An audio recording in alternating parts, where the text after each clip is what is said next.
1, 2, 3, can you hear me? How's this audio going? It's not bugging up? I had to like restart it before because I changed latencies. Oh yes, a very nice man. Should make that Lupin song about me. Certainly would make more sense. Are we sounding nice and clear?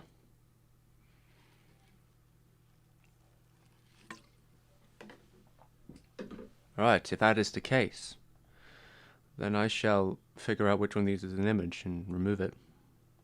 There we go. There we go. The sun's going down, so I had to turn the light on, so we might be a little overexposed. Let's see, we have minor cat, but only slightly. I can try and adjust it, but I might ruin the mic. No, let's give it a go.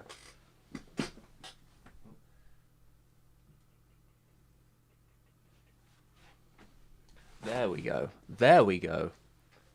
You got a little cameo. Whew. Okay, how are we doing today? Good to hear, Joji. How you doing?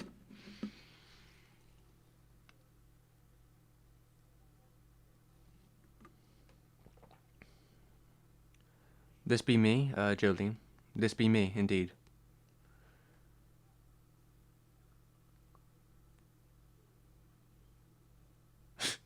The M is the important part, of course. Without it, I lose all my power. The STEVEM, It's very powerful. Okay. Let's see what's happening here. We've got a couple people in here. It is a huge bottle of water for a huge man. I need all that water. It keeps me powered, you know? Right, let's go back to the beginning and see what I've missed. Okay, same tablet as Grace. Thank you, Grace J. Yeah, this is a new tablet, and I think it's actually now out of shop, which is funny. But maybe I'll move it back later. Yeah, I got a Huon. I want to say it's Huon Canvas, 16-inch, and I've only used it a tiny bit because of technical problems. I tried to buy like a crane arm for it, but it's an awkward size because a 16-inch is before you can get the screw ones on the back, but it's a little bit too big for a tablet arm. So even the widest like ones you can pull aren't quite the size that need to be to go around the what would you call it, like the vertical length. So unfortunately there was I had to make do with a stand, but I'm gonna have to adjust my whole setup a bit. I've got like a stand arm for my what would you call it, my laptop screen, not my laptop, my PC screen, my monitor. My monitor's gonna be in an arm, so then there's more space on the desk for me to use the tablet. And then maybe I'll put something under the tablet so I can raise it up a bit more and see how that goes. I've only used it a little bit, but it seems fine. I'm a little bit not used to it, I guess. I've used a couple. It makes kind of weird squeaky noises still. I'm hoping that's an early stage problem and that will go away because I don't like that sound. But so far so good, I guess. I'll see the potential, I guess, the more I use it. Certainly better for my wrist, which is doing better, but you know, it is what it is.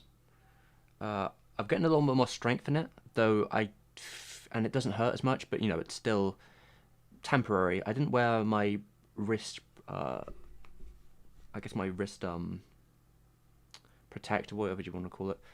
I didn't wear my sling here last night. I forgot to put it on, and my arm did alright. My probably got a bit like pins and needlesy, but it didn't do terrible last night when I didn't have the support on it. And I lifted some heavy shopping today, and I can feel it feels a tiny bit sore a little bit in certain places, but not crazy.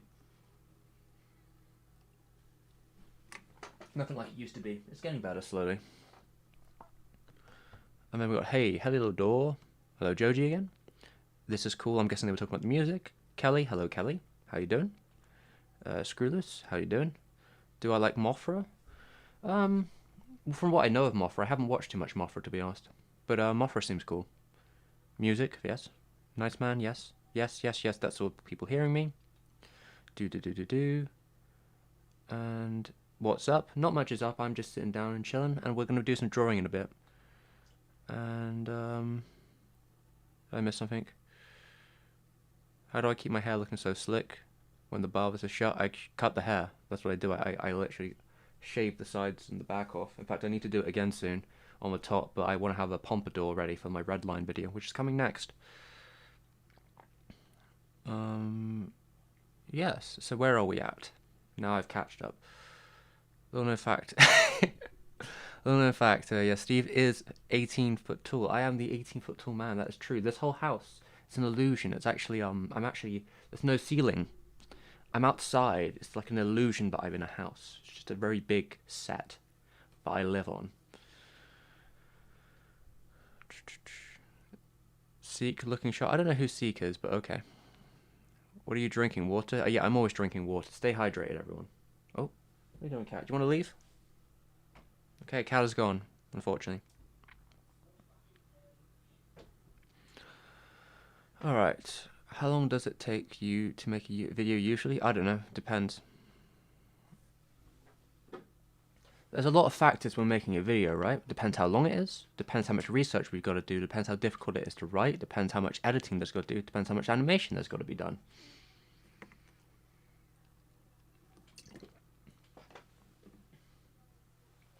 So for example, the editing of a video may only take like 2 or 3 days. Depending on how long it is. It may not take very long to edit the core of the video, but it might be the writing and the research and assembling it, and then maybe it's like the animation or art assets that are actually going to take a lot more time, like the finesse of it. I would probably estimate, like roughly, I make a video on a 3-week basis, a kind of 3-week time period maybe, but it depends on how intensive that video is, yeah. Some videos take a lot less time, some videos don't. Say for example, last week I spent like about 7 days, maybe less than 7 days, making a short for Cause reviewing every anime in 1992. And that was a 6.5 minute video, though there was some assets and some live action stuff and a lot of weird research I had to do for it. But yeah, maybe 7 days to do that one to like completion. Maybe 6 days, 6 or 7, from like the point of my last video was actually fully released. But again, that's much shorter than most of my videos are. Like this Toshi Khan video was done over months, but like on and off, like because I was working on other projects at the same time. So I wouldn't be able to give you a strong idea of how long it actually took.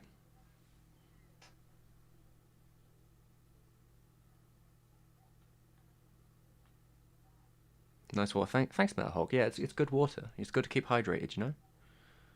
There's not going to be a new video today, Human Falafel. Not today. This is just, a little weekly catch-up, I guess. It's been a week since last time. And I do have a new tablet I want to try out a little bit. I want to do a couple drawings for it. I might be drawing some Canada for this new video. Even though it's not really a huge part of it, I think it would be fun to like give it a go and experiment with that. If that'd be trying to bring you a little bit more style in there as well, a little finesse.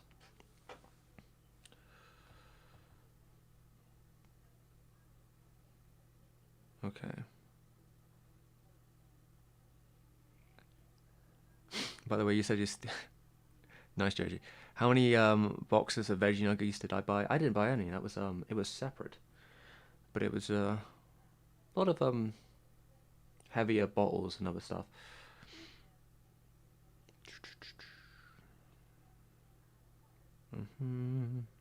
I really loved your Lupin and Hunter D. Do you like the 90s aesthetic that shows like Yu Hakusho and Ranma 1.5 exude? I mean, Ranma 1.5, wasn't that the 80s? I like Yu Yu Hakusho, though. Yeah, I mean, the animation tends to be pretty interesting. Sometimes the style isn't really all for me. But I don't know, I don't think that you can. It's really hard to encapsulate the 90s as a whole into like one particular look, I suppose. But yeah, there are definitely like key themes of them, like the more rough and jagged lines and scratchier pieces and bits and pieces there. You know, the Slayers, the Yu Hakushos, perhaps like the more slick stuff from like the Cowboy Bebop character designer. It really depends who we're looking at and what we're talking about.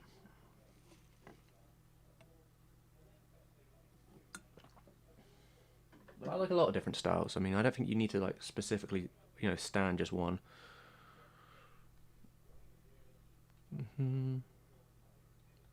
Okay. I just wanted to say that your two last videos related to Goro and Lupin are really good, but personally I disagree with the Lupin quality. I think that Caloricity is the best one, but I think even the other are good, and maybe even Nami's Heart of Crow. I don't really understand what you're actually saying here about the. I disagree with the Lupin quality. What did I say about Lupin's quality? I think Cagliostro is the best one, but I think even the others are good. Maybe the Italian dub helps. I don't speak Italian, it's not going to help me personally, but I'm not really sure in relation to what part you mentioned, really. I don't know if I ever said that I thought the quality of Cagliostro wasn't good. I'm pretty sure I said the opposite of that. I don't think I actually have any veggie nuggets left, so, sad times. Am I a full-time YouTuber now? Kind of. You can draw and talk at the same time. Well, when I want to, yeah, maybe. But we'll get there. We'll get there. Italian dubs are just the best dubs for anything prior to 2000. I mean, I think you're only going to hear that opinion from Italian people, I'm afraid, Renus. No one who doesn't speak Italian is going to be picking up like the Lupin Italian dub. It's just not happening.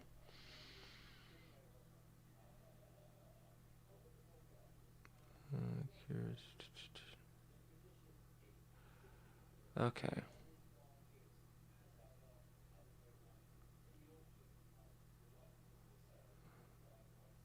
Did you read Helen McCarthy's anime books? She was so ahead of her time. Anime culture in the West. It's not. I know who she is, though. I don't know if I've read any specific of her books. I might have like picked them up piece by piece because they're quite common. Though, I don't know much about her personally, besides I do have a couple of things that she wrote in the 90s when she did the magazine. I can't recall what the magazine was called. Is it like Anime UK? She did a magazine publishment with a lot of the people in like the academic anime English scene for a while back in the late 90s. They had very like varnished covers, black and white in the inside. Occasionally they had posters, and they're kind of an interesting what would I call them? They're sort of like a pocket in time of that sort of era. And I don't necessarily think they're like the most researched thing, and some stuff in there is a little bit dated, I suppose, in a lot of obvious ways. But they definitely are a product of a time in ways that are like fascinating to look back at.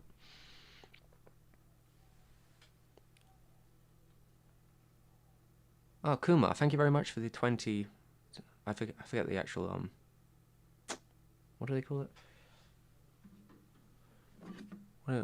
What is it? It's the I forget what they call it. What is the Indian? God, it's embarrassing myself here. Rupees, right? Indian rupees. Thank you very much. I appreciate. Not enough penguins? Why would there be any penguins? Nice glasses.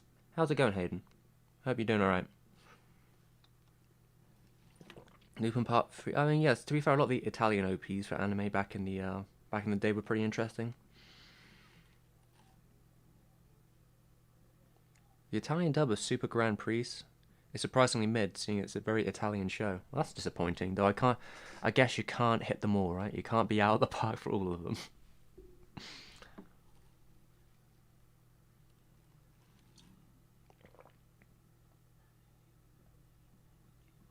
The Italian opening of, was that Futari wa Precure is pretty epic. Oh, yeah, I don't doubt it. Like a lot of those openings for Italian stuff is pretty fun. The Sherlock Hound one, I think, I remember that being pretty alright. Though I also like the English one, which is pretty corny, but it's fun. Let's stick to the characters,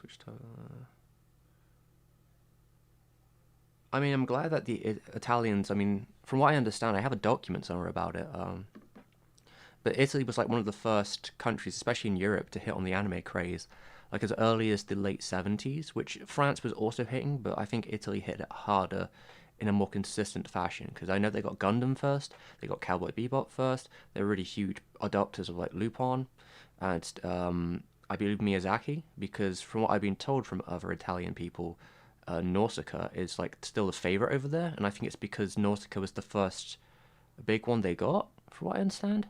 Like I think that was the first one that really broke through, in like the mid '80s, maybe a little bit later, depending on when they actually got their physical release of it. But it is pretty fascinating, yeah. And also they, spent some time in the '80s like self-producing or half-producing a lot of anime shows if they could get their hands on them. If that'd be like Sherlock Hound, or I think, is it Babylon or Gold Babylon or something? I forget the name of that. Is that one Italian or is it French? There's some co-productions they definitely worked on.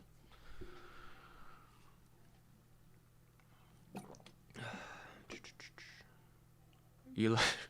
Thank you, Ava. I think it's Ava, right? You look great. Well, I'm glad I'm doing the fashion show tonight. Have I read the original book of How and I and the Witch? Earwig and the Witch.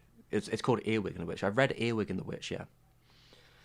Yeah, I read the original book for Ear and the Wig. It's about like 100 pages. I haven't read Howl's, but I think Howl's is actually a trilogy, and it's quite different than the movies because Miyazaki doesn't really follow his adaptations very closely. So, reading Howl's, or the trilogy of Howl's books, if I understand right, would be quite a different experience than watching the film. Maybe one day I will actually read them. I liked what I have read of hers, so yeah, it's a possibility. If there was one anime... Ooh, fuck. Got to got to scroll a little. If there was one anime series you would have liked to see continue to explore more upon, what would it be? Um,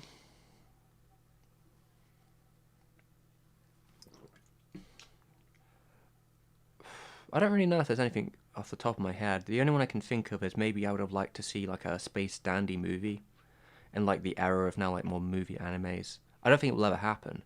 Or like Interstellar. Speaking of Daft Punk breaking up today, so The only reason I'd want to see a Space Dandy movie is just because I'd like it to be just it'd be like a toolbox of just like fun Bones animators or popular movie animators just messing around and doing whatever they want. I don't expect it to be connected to the series or do anything particularly groundbreaking on that side. I just think it would be a lot of fun to see them all have kind of like a just have fun with it.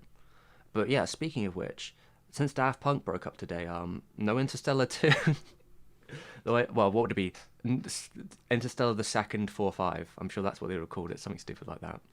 I don't think it would have ever happened anyway, but I was always kind of half hoping that maybe if they ever did like a new music video, there might be like a 5 minute like revival. It just would be really curious to me to see like how a modern 2020 like pipeline Toei, with all their like stuff more together, and like the good compositing and like a lot of their CGI to 2D sort of mixing with like the camera movements and just seeing some of their like brightest and best animators of that like period do some stuff with like Daft Punk music, like one final hurrah, even if it was only a 5 minute music video. I always thought that might have been a fun thing to see, just to see the difference between like the 20 years to get that feel. Though I suppose you'd need Leiji back too, maybe. I mean, not ideal, I guess, but it would be nice just to have him there as a figurehead. I know he's a big proponent of like future tech, and I think that would be cool to see him do something. But yeah, I don't know. When something's done, it's done.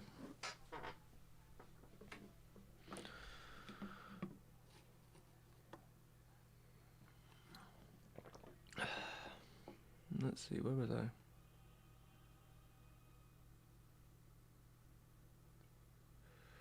Same goes for French, though I think that the Italian dubs are of greater quality. I wouldn't be able to tell you.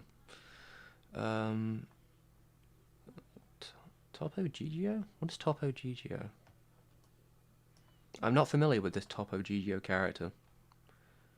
Apparently it's an Italian television show, is it? Puppet show? So how's it going then, Hayden? So Hayden says, I'm doing okay. I just did a little bop AMV for my Midori thing. That sounds great. I imagine that's going to be very fun. The dissonance between those two worlds, I'm sure, will make for good entertainment. Italian people like to pride themselves on being the inventors of dubbing, so it's only natural their dubs and everything they could find. As yes, I can't read today apparently. Being the inventors of dubbing, so it's only natural they'd dub everything they could find as best as they could.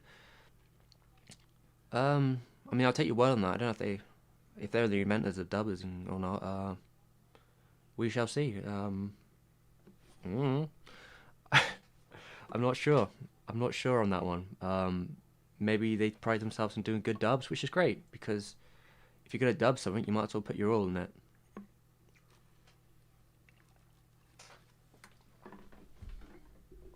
Uh, I'm doing fine, everyone. By the way.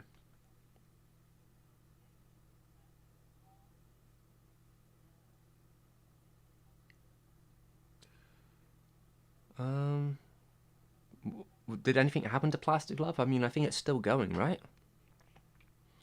I don't know if the hype necessarily died, but like all trends do slow down eventually. Though I did get contacted by someone a couple of weeks ago talking about how Plastic Love had gotten, not Plastic Love, City Pop in general, or like a couple big City Pop hits that were quite popular on YouTube, have started like doing the circles on, what's it called? TikTok. There's a couple like very popular, trendy City Pop ones that have to do with like daughters reminiscing with their Japanese mothers about like that Showa era of like Japanese pop music, like these small little videos on it, and they've been gaining like a lot of steam and attraction. So I don't really think things have like gone, but like yeah, obviously it's not like worldwide news or it's not hitting the same kind of fire trends that it did at that one period of time, because these things do ebb and flow. So it seems to still be going in some way.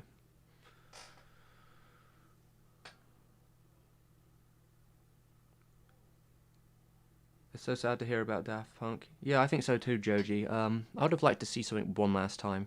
One one more time, if you will. One more time, if you will. Just one more time. It's been a while before they even. Well, it's been a long time since they've even released anything like properly.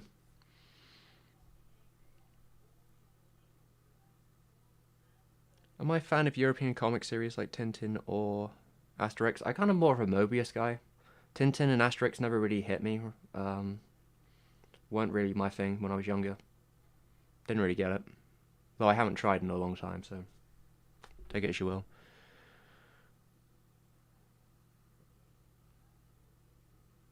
Have I read what Stephen Alpert's book on working at Ghibli?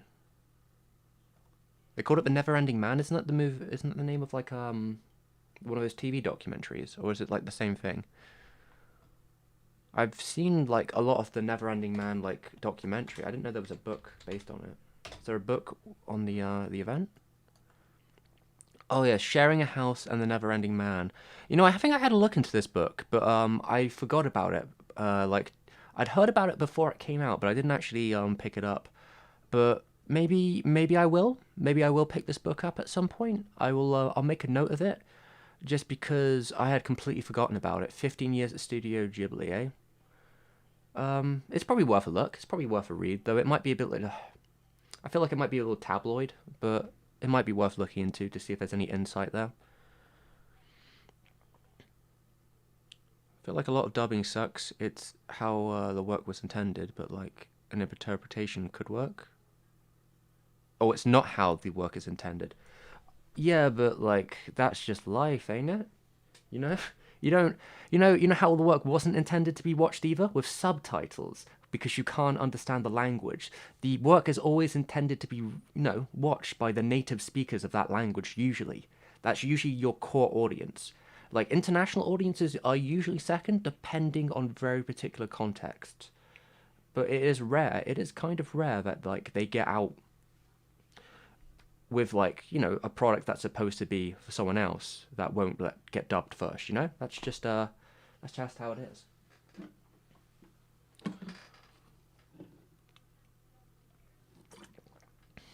How's it going, Abdul?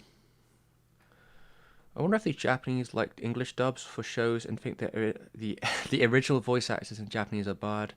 Would we even be able to tell if Japanese voice acting is bad? I mean, can you tell if?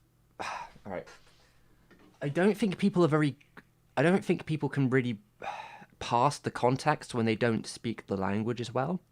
You, I think there is like a dissonance between those two steps, and you'll sometimes see this if you've ever heard stories about like trashy 90s or 80s like directors who come to America who English isn't their first language and they don't speak it too well, and how they try to get like English actors, like how they direct them, and how there's like a struggle there. Like I remember like Samurai Cop, like the talk between like the directors and the actors, where like the main guy doing it, like obviously like the takes he would go for were not necessarily the takes that like an average like native speaker might go for, just because like there is that like difference in it, and that can cause struggles.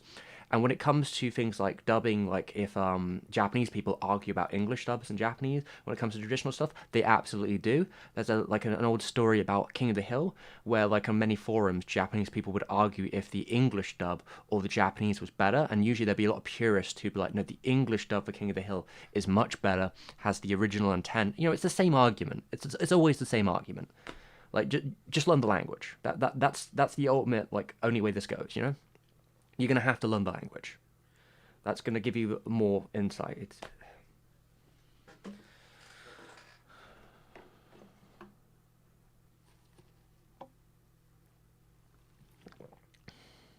Um, Foyer, is it? Foyui? Fo- you own the book, but you haven't read it yet. Well, maybe I'll buy it later, and then I'll try and read it myself if I can get some time. I don't know how relevant it will be. 15 years at Ghibli, I assume that's the last 15 years. Usually not that section of Ghibli I'm talking about, but could be interesting. Could be an interesting read.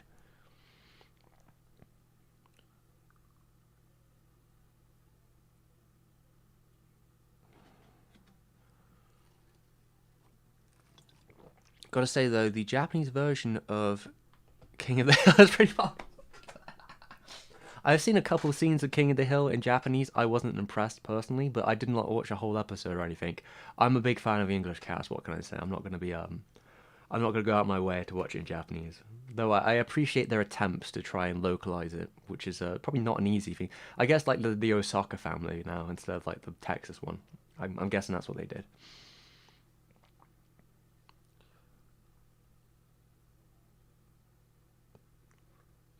Human philosopher Goku's voice actress will never retire until she passes away. She is an icon of Japanese culture. If you like it or not, it doesn't really matter.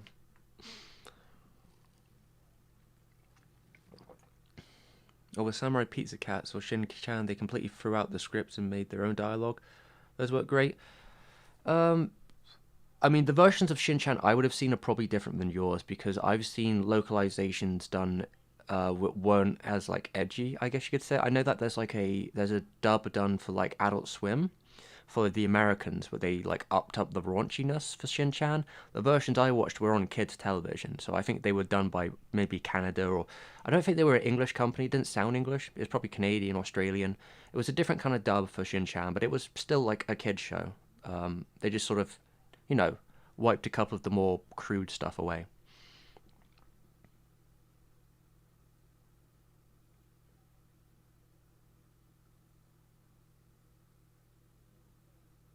From what I've heard. Oh, okay.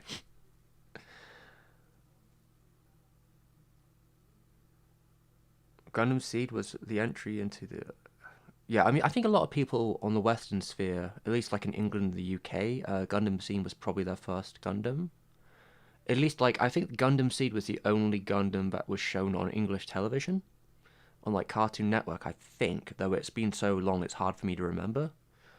But yeah, I think they had a lot of Cartoon Network-esque voice actors on it, like that sort of like Warner Brothers talent. So I wouldn't surprise me they had like Ed and Eddie or other people like that on it. I like the American dub, or like, I guess it's like, is it the Toonami dub, or is it the Cartoon? I like the Cartoon Network dub for like Gundam 79. I think it's quite fun. Like I think it captures an element of like camp to it. I enjoy listening to it. It's a little smoother to read. Well, it's a little smoother smoother to listen to while you're making notes. You know.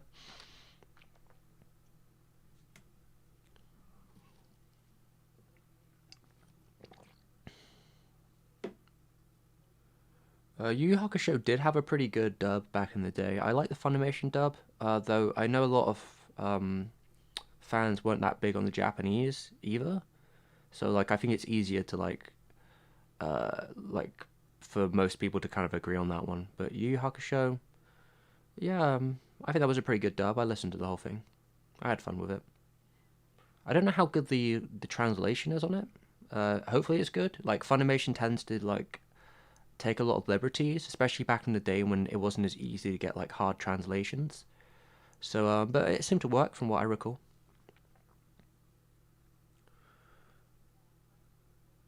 Haroon, hey buddy, keep it up. Great work. Hope all is well. Yeah, it's doing alright, Haroon. I hope you're having a good nice day, night, whatever time it is for you. I like the first episode of dub for Samurai Pizza Cats. I don't think they ever showed Samurai Pizza Cats here. I have no idea what it is. Because they end up calling someone a communist, which is very funny to think on kids' TV. Yeah, that's pretty good. Oh god, was it Red Scare? Were they still Red Scaring back then, or were they just making a joke? Zero Zero was on Toonami or Adult Swim. I think Zero Gundam Zeros. I'm not well. Zero Zero is the more edgy one, right? It's like the edgy terrorist kids one. I think I saw an episode to that back in the day, though I didn't see it on Toonami or Adult Swim because they did not show it around my part. Big O2 was made mostly for US. Yeah, well, yeah, Big O2 was financed by like Toonami, wasn't it? Or Cartoon Network. Like they financed the show so they could have a second season on their like Toonami block. So like yeah, it was made for them. Though I believe I have a feeling like Big O. Who animated Big O? I have a feeling it's TMS, but I'm not sure. I'm probably wrong. It's probably some other random company. No, it probably wasn't TMS, was it? It just looks like a TMS production. Let's have a look. Was it Sunrise? Who did the animation on it? Oh, it was Sunrise. There you go. Huh. Second guess is always correct. Yeah, Sunrise did the first series, and then did someone else pick it up? No, Sunrise did the second. I mean, yeah, I guess you could see that. Though it does look like a Bruce Timm show, to be fair. So it doesn't surprise me that they picked it up for America. Though I watched it when I was younger, but I didn't really get it. So I haven't watched it since I was like 10, and I wasn't really too big into it back then. Though maybe I've watched it now, it would be more my thing. I'm not sure. I was a fickle child, let's put it that way. SPC was very much a kid's show. Summer repeats cats, I'm guessing. I can enjoy some of it. It's cute. Okay. Lisa Gross. Sorry I haven't watched your videos for a while, that's fine. I mean, if you've had your own things to go through, don't feel like you need to watch right away. My videos hopefully aren't going anywhere, so but I guess I'd ask in future. The only thing I could probably ask for is like when you're feeling better, always check them out then, I guess. Like if you feel like you want to, that is. Check them out when you can. That's what I would say. But I appreciate the support, Lisa. So yeah, I hope you're doing better. I hope you're having a nice day. How's it going, Trevor? Yeah, so yeah, it was sunrise. Batman with mechas? Didn't they actually do that? I'm pretty sure some didn't Batman already owns like a mecha, doesn't he? Like a mini mecha? I mean that might be Batman of the future. He has like a mini mecha. But I think he had like a mech suit in some of the other ones too. Like a armored shell. I don't know if it really counts as a mecha. I don't know how big a mech needs to be before it's considered a mecha and not just like a Iron Man suit or something. That is the question of the day, I guess. When does a chair become a ladder? That does that even make sense? Is that even a cogent thought? Yeah, what does one thing become another? Do I own physical anime? What you mean, like... I assume you mean like on a DVD or a Blu-ray, and yeah. There you go. Is that good enough? Is this what you think? Is this anime? Is this physical? This feels pretty physical to me.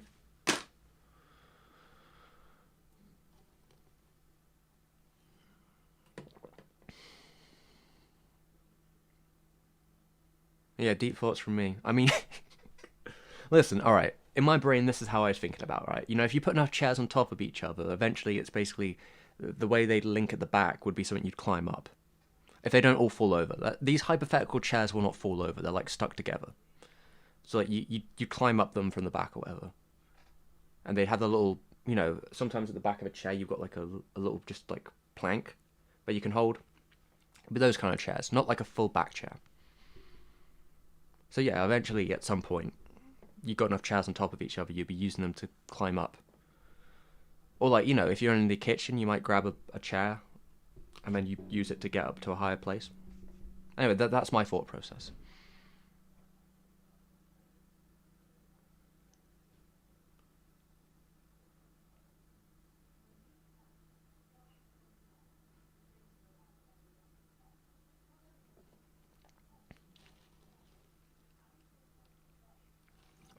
I'm not sure if it's mentioned, but have I watched Primal? I have not watched Primal. It looks kind of like a cool time. I just didn't get around to it. Oh. I had very mixed thoughts about the fifth series of Samurai Jack because I felt it kind of lost some of the elements that were interesting about the original series, though there were definitely highlights within it, and I think that generally the watching experience was fine until the ending. Kind of felt a bit sour, though there were like some pretty good moments in it, like the first episode was very striking. But I don't know, like it felt a little bit like a compromised project. So I never really got around to watching a lot of other what's his name? Is it Taranowski? So I didn't really get around to it, but Primal does look like a good time. Probably something that he's more interested in doing, I guess. So maybe I'll check it out sometime. I still need to check out the rest of that. He did a series a while back about some robot. It was kind of like an anime, but not, where it's these two robots or three robots in a high school, and they transformed into like a mecha, I guess, or something. I forget what it was all about. I remember watching the first episode years ago and be like, oh, this was really cool. I should watch more of it, and then never doing it. They didn't show it on television back over here. I think I watched it like on a old rip of it someplace. But yeah, maybe Taranowski. I don't even. I'm probably not saying his name right. Is it Taranowski? What was his name? Yeah, maybe one day.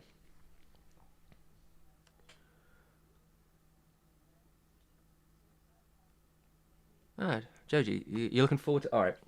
Joji, I'm dying. This red line video is going to kill me. I don't know, I'm having a really hard time putting it together. just like struggling to figure out what it's gonna be. A lot of it so far has been like connecting all the histories and the dots and like how we get from Kyoke as like an animator in Madhouse from high school to like his Redline position. I've kind of got a trajectory for that. I literally before the stream finished off watching a documentary on Canada because I wanted to just make sure the information I was going to say about him was like concrete. And like there was a couple things I wrote note wise for it, just to sort of go through what stylistically variants make up his style and how that relates back to what Kyoke does in his work.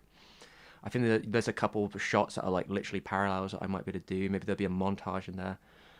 Because one person in particular, if I recall, one writer called like Kyoke style like Kawajiri meets Canada, and I think that's actually a really strong comparison because those are people that Kyoke always brings up. Mainly Canada. If you ever ask him who he was inspired by, he'll be at Canada. Canada. I love Canada. I watched Galaxy Express in the theaters. I loved it. That's always what he says. But obviously, Kawajiri is definitely up there too. He also liked I think it's Peter Chung, the person who made Aeon Flux. Like he worked with him for a time. So there are definitely like these points that you can see. But yeah, the talking about the actual movie is gonna be tough. I've got like parts and bits and pieces. I just structuring it all together and actually expanding them. I don't know how long this is gonna take, but I don't know. I'm starting to feel the train. I hate writing. Oh, why did I fall into this career? I can't write to save my life. But I guess when I get to draw and edit, it should be alright.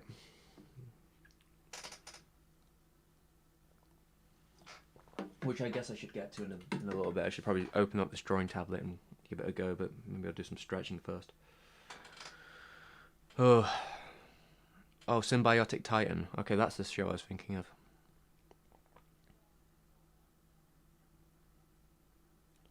So Tanoski? How the fuck do you even say his name? The Samurai Jack Man. That's what I'm going to call him from now on.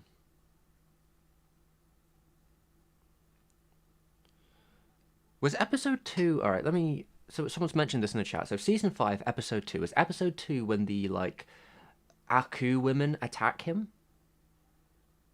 Was that episode 2? Because I had a lot of problems in that episode when it first came out. Like, there's some continuity issues here which were a bit iffy, and I thought, like, the use of music really didn't, like... It did not stand to what I would consider the Samurai Jack motif, which tended to be more about, like, vacant sound, like, using, like, a rhythm and also having the silence in the atmosphere build up its scenes. It used a very, like, cinematically loud, bombastic soundtrack in moments that should have been a lot quieter. To my personal preference, I would have preferred it to be played that way. And it felt a little bit weird that they did it in such, I guess it's a stereotypical way, when it's not necessarily the vibe the show usually goes for. I guess they were trying to be more actiony, but I digress. Maybe that's not this episode 2, I forget. But Symbiotic Titan, for what I saw of it, was pretty cool. I really want to see his take on Popeye. Yeah, I think his Popeye short looked really good. Like it had a lot of punchy, sort of like classic Golden Age era animation, but in like a 3D context. Had really good like visual comedy and timing, which is like the most important stuff to that stuff. And yeah, I would have liked to see that, but I guess he wasn't the big name he was now at that time.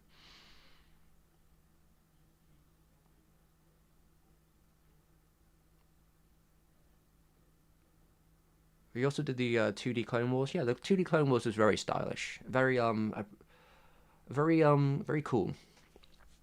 I don't know what else there's to say about it. It was all in the set piece, you know. Clone Wars, the 2D. I think people tend to appreciate the CGI one in a very different way, in that like the 2 seasons of like the Clone Wars, like version that was 2D animated, had like a lot of finesse and style, and they sort of stitched the 2 episodes together in like a very straightforward way, where the CGI version seems to trying to expand the universe, the lore, like the socio-political elements of it more, as well as trying to be an action show where obviously its action can't compare, at least from what I've seen. I don't think I've seen a scene in the Clone Wars show that really had like action where I was like, damn, that's really whoa. Some of the directing's really what made it, but like yeah, I don't think it could really fight against Samurai Jack Man's powerhouse animational style.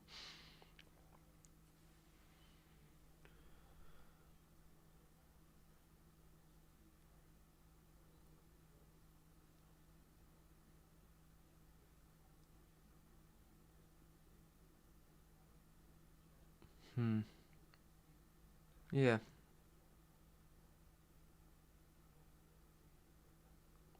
Is there any... Is that the only way I can drink water without my cat trying to drink from it? No. My cat's not like a big water cat. She doesn't really... She's not really that bothered about water. Having something like this is just more convenient because it means I don't have to like to keep running to get more water. You know, it's long. There's a lot there. If I'm sitting down and talking or streaming for a bit, it's just convenient to have lots of water in one spot. Because I get thirsty. So I like having, you know, something convenient for that.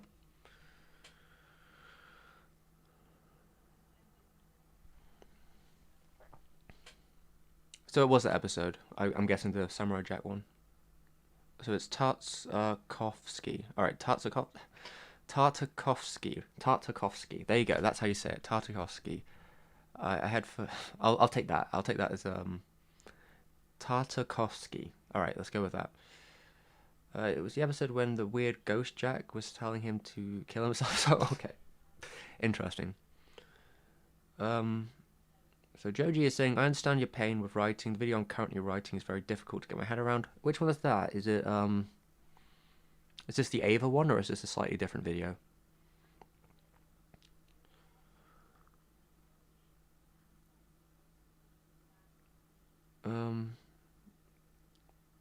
See, Matt, the thing about Aeon Flux is, like, I never grew up with Aeon Flux, so I've only seen bits and pieces in passing. I don't think at the time, when I was younger, I would have liked it. Probably would have freaked me out a little bit. Nowadays, I think it looks cool from what I've seen, but I haven't watched enough to ever have like a strong opinion on it. Maybe I will. I like the opening with the you know, the eye the eye fly trap thing where it crushes the bug. Yeah, seems cool, I guess.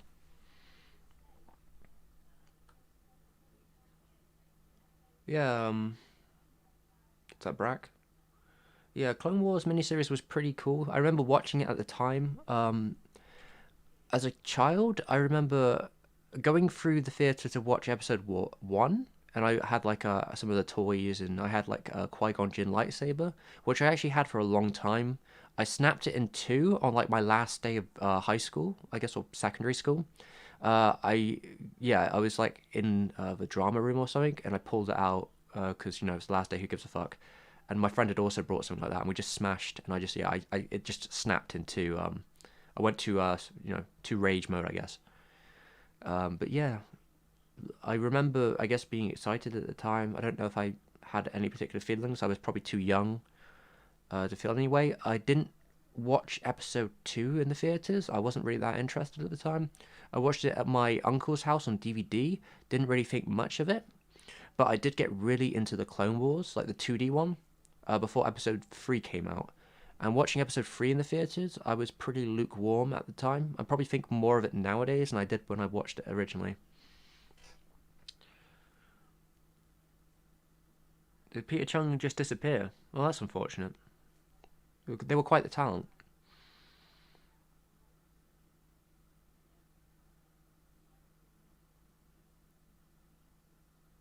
Oh, you have a water bottle by your desk, a 525.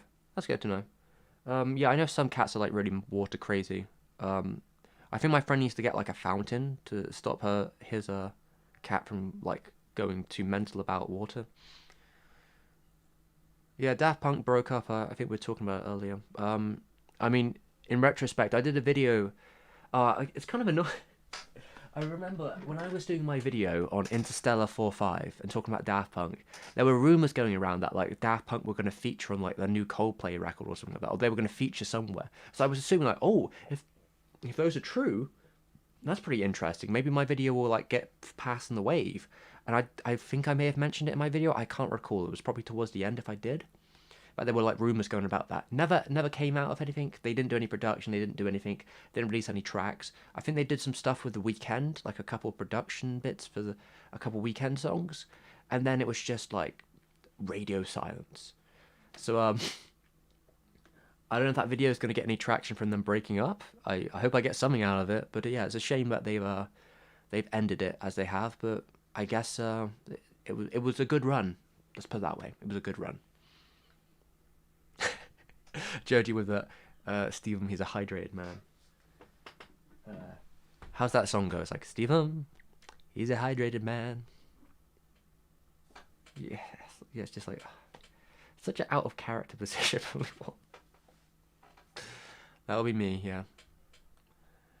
Asterix is the movies. Wait, Asterix is the movies and comic books, and then Geocine, one you should read. I don't know. I don't know either, to be honest. It's about Super Cub, which is an anime coming out next season. Oh, okay, let's have a look. Oh, is this the one with the little mopeds? I'm guessing, right? Yeah, like girls with the little mopeds, Vespers or whatever, and just going around hanging out. Okay, that sounds fine. Who's Studio K? Let's have a look. Studio K, what have they worked on? Fantasy Star Online 2 episode Oracle. Okay, so are they a Sega subsidiary? I'm not seeing too much under their belt. Okay, well, I hope it's good. That would be nice. Because scooters like the Super Cub are super important to Japanese post-war development. Ooh, that's a good perspective on it then.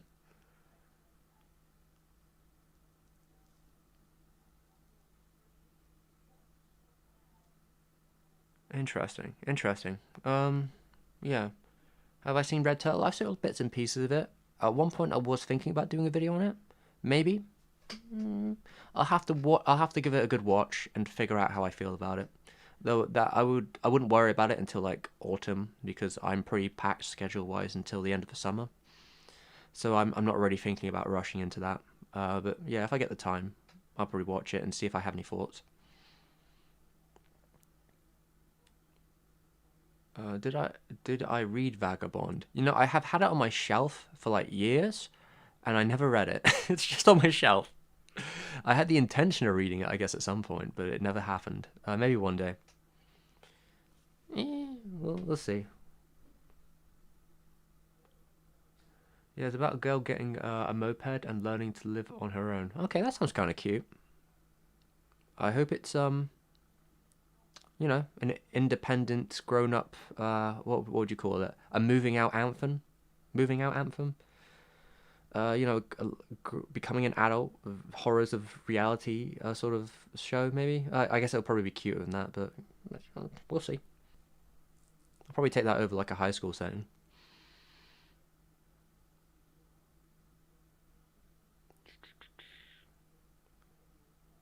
Have I heard at the what? End of the world from Aphrodite's Child? I have no idea what that is. Is it an anime? Is it a song? Is it an album? I'm guessing is it music? 1968 album. Greek progressive rock. Yeah, it's definitely not around my definitely would not have been around my area, I imagine, when I was growing up. Unfortunately.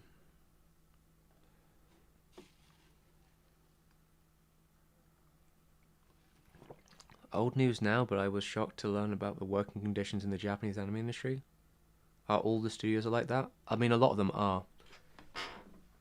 Uh, I mean, if you think you think that's bad, I mean, a lot of industries are like that, unfortunately. So it's not just like the anime industry. Many industries in Japan have that sort of mentality. Even outside of Japan, I mean, there's been a lot of controversy about video game companies of late, and they're, in a lot of ways, just as bad. Although, like, the way they operate are different. You know, a Japanese animation studio has a weekly deadline usually, which can really up the strain, especially if you're working on multiple shows at the same time. You'll hear stories about like animators, but you don't you don't hear as much about like the you know, the personal assistants, or like, you know, the what would they call them, like the, oh god, what's the name of it, production person, what do they call them, production runner, like a production runner, I think they're called, the people that have to like collect everything and get everything together and try and keep an eye on the schedule. Like, those people really suffer too, like, you know, heart failure and all that. I mean, some studios are better than others, that's absolutely true. But like animation in itself, with such harsh deadlines, is always going to be a struggle to meet. That is unfortunately the reality of that industry, and the amount of money they make is pennies, depending. I mean, if you're with a pretty strong studio and you get a salary position that's really like cushy, you might start getting paid a pretty good percentage, depending. But a lot of factors there. There's a lot of factors there. I mean, if you're like one of the best key animators and you do movie animation production in Japan and you can pick and choose whatever you want to be on, you're probably getting paid pretty alright. You probably understand what you can and can't do. I think that's why a lot of animators seem to go freelance, is because they can kind of choose how much workload they take on, and knowing like where their limits are a little bit more. But again, are there limits at the point where they can actually live comfortably? Probably unlikely, because most people don't make it past the 3-year mark in the anime industry.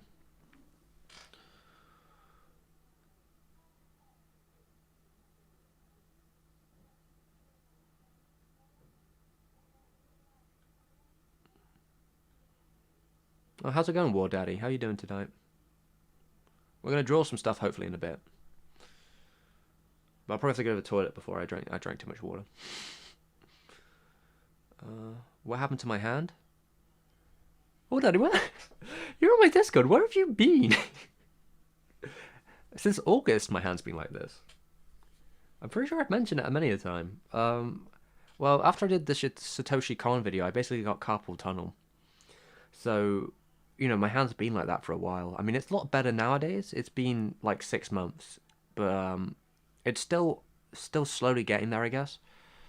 It's it's a lot better than it was. I still wear the brace a lot because yeah, it feels better to wear it than not. Though I can get away with wearing it less these days.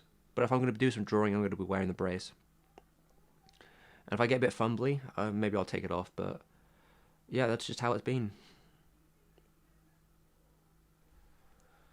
It's not a glove.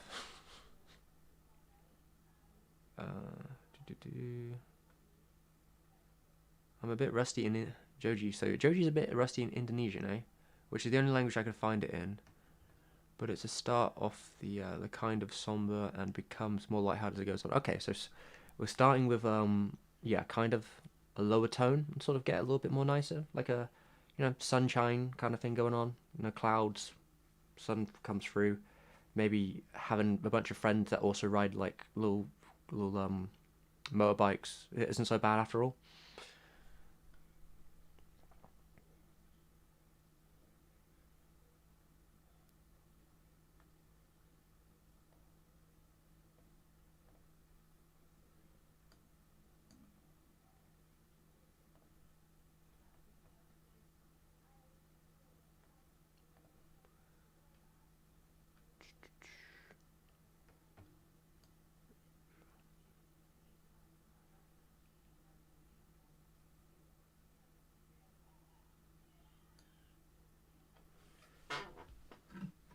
Okay, so it's just a super duper swag, super duper swag. What a nice name. So that album, I guess, is just like a cool thing. Maybe I'll check it out sometime. I didn't actually watch that many films in 2020. I can't tell you what the best one is. I imagine I'd quite like Ongaku, I think it's called, the one about like the music, and it was made by one like dude mainly. That sounds like my kind of thing. I don't know if I actually watched any of that anime that came out in 2020. Legitimately, I don't even know if I watched any anime that came out that year or not. Maybe one or two. But I don't get around to it. It's fine, War Daddy. It's fine. But it has been 6 months.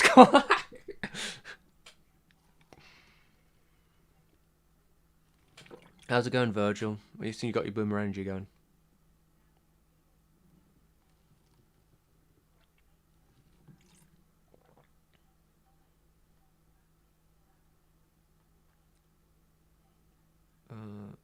Dragon Buru? I have not heard of it. If you stretch out your arm and bend your fingers back, it helps a lot. Yeah, I mean, 525. You're a little bit behind, unfortunately. Like, I've talked to doctors about what I should and shouldn't do, and like, there's definitely some exercises I have. I don't do them as much anymore because I don't feel the pain as bad anymore. But I have a couple. Like one of the better exercises the doctor gave me, like personally, was one where you'd usually put your elbow on the table, right, and you put down your arm like this. And what you would do is you'd put the other arm on top of it, and you'd pull against that arm. You'd put some force against it. So it's about like building up the resistance that your arm can do when you're pulling back against it. And at first that really really hurt, but like the more I did it, at least like it builds up a little bit of I guess it builds up a little bit more strength again, or it gets you to push a limit of like how much you can do, because I think I'm getting some strength back in it. But before, there was definitely periods where I could barely hold up a microphone or anything like that with this arm, because I just didn't have any strength in it because of the situation. I could just get really like shaky and tense, and it'd either be numb or painful. But yeah, we're in a better position. It's more doable. I can draw now again without too much issue, as long as I'm being smart about it. Like the pain isn't there as much. So like these things are good. The last time I was really in pain was probably December. Since then I've been pretty chill, mostly. Like there's some minor tiny bits here and there, but for the most part it's pretty together.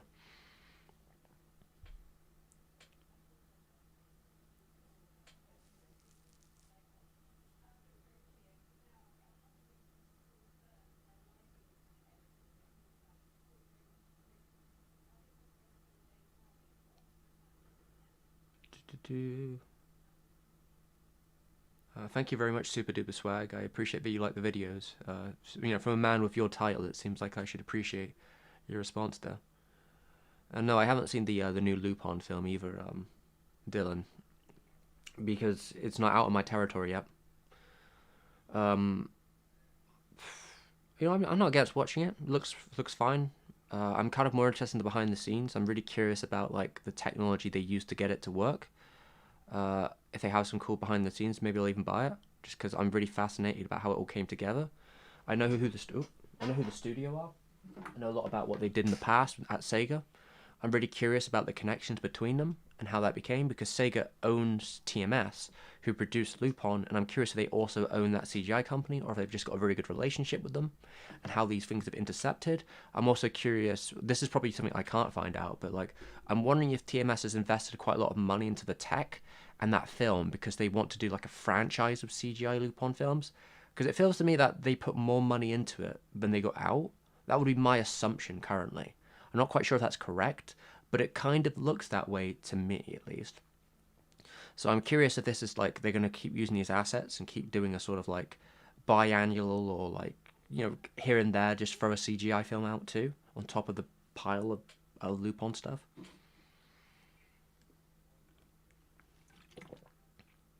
Oh, Dragon Buru. I thought he was saying Sokugaburu for a second. Yeah. Um, I don't understand why you'd write it that way though, because isn't Dragon Ball, like, even in Japanese, don't they just use the logo that says Dragon Ball? Like, I don't think they had a Japanese logo. I thought they literally just used the English logo. Don't they? Or am I not thinking correctly? I recall, like, even like the Japanese versions of the show that always use the original English logo. So look, I wonder, Dragon Ball Japanese manga. I wonder if I can find some old OG images of what it looked like back then. Probably not, to be honest. Is that the classic? I mean, they seem to just have the title Dragon Ball on them. But yeah, sure. I've heard of it. Yes, I've heard of that one. Yeah, I'm doing what I can to. I mean, my hand's much better than it once was.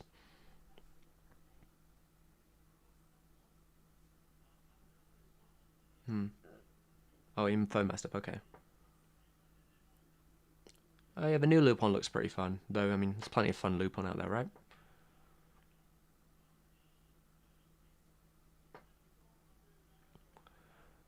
Yeah, I mean, doing that is. I think there's two factors to it, to me at least. I mean, I'm interested, I guess, from a curious perspective with the CGI stuff, because I'm not as familiar with the techniques in CGI. I just seen there's a lot of like add-ons and different techniques that they're using to get it this way, which I'm quite curious about.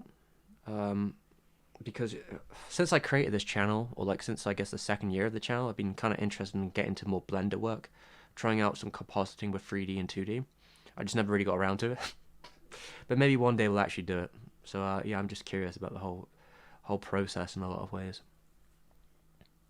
But it would be a bonus if the film was also good. They had English and katakana on the manga. I mean, it looks like the English was very big, like the main title. Because even if you watch any of the anime, right? Anytime you see the anime, the logo is always in English. There isn't like a version that they have separate to that. It's always like a really big, shining logo in English. Though I guess yeah, the manga they might have it next to it too.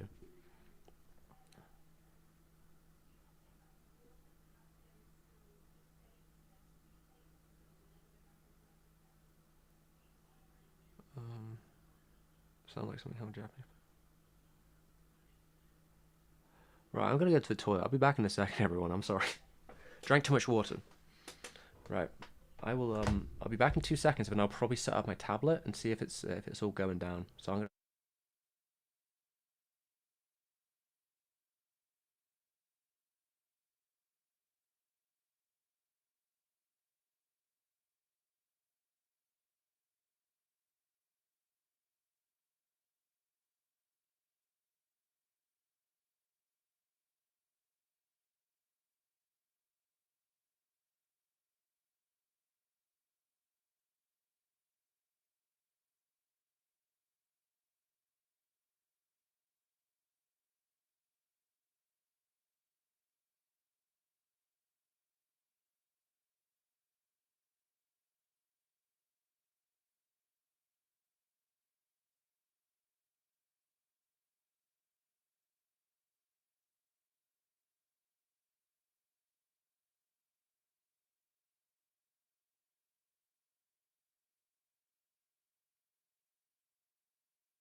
There we go. Now we're back. Where are we at? Do do do.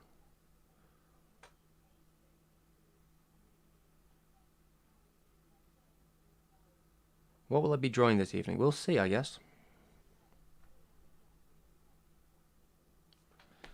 Um.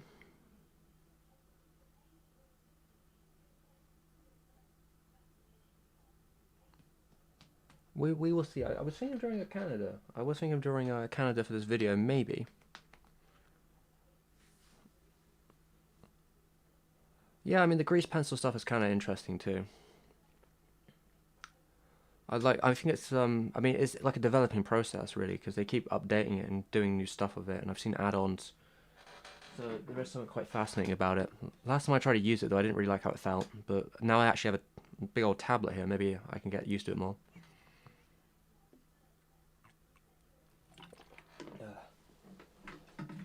All right, so let me turn this tablet on. Oh, bright.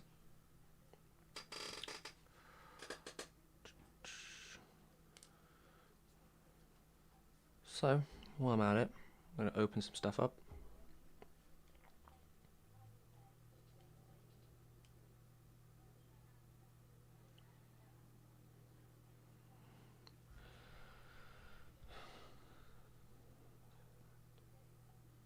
Okay, let's open up the paint tool and Clip Studio Paint. Close that. Open up a new folder. Very nice, very nice. That paper's a little bit too bright though. I might actually I'm gonna create what are we gonna draw on? I'm gonna draw on like a. I'm gonna make the paper a little bit more mellow. Let me go even stronger with the color. Up here maybe. That's gonna be the color I'm gonna use. Yeah. So I'm gonna go for like a more beige background just because it's very bright, and the screen's quite this new tablet screen is quite strong. So I got that going. Now I'm gonna go find the images I wanted to use as references, or as guidelines, I guess you could say. What's this one?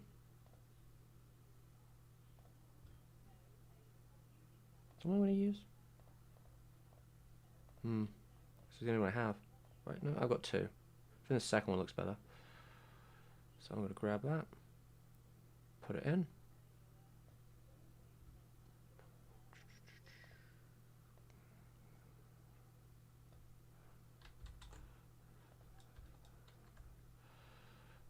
Alright, so brought him in. I think that's a pretty good picture of him. I'll show it to everyone in a second, I guess. Put that there. I just need to find one more image. How are we all doing?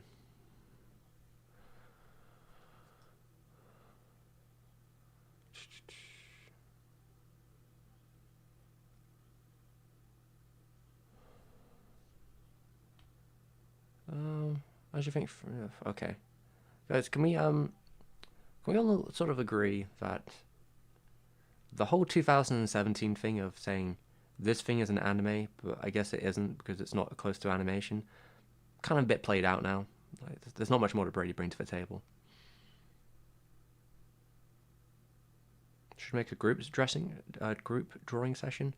I mean, I could do that with some friends. I don't think it would be a good idea to bring like any rando on so they can draw. That sounds like a bad move personally, but maybe if I had some friends who wanted to draw with me, have like a fun little get-together stream, I wouldn't be against that. Right, so I just need one more image for my thingamajig.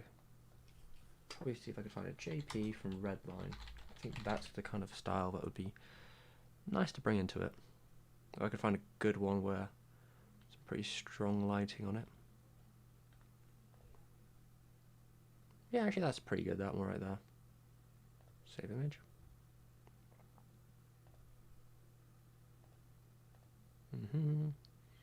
Grab that one.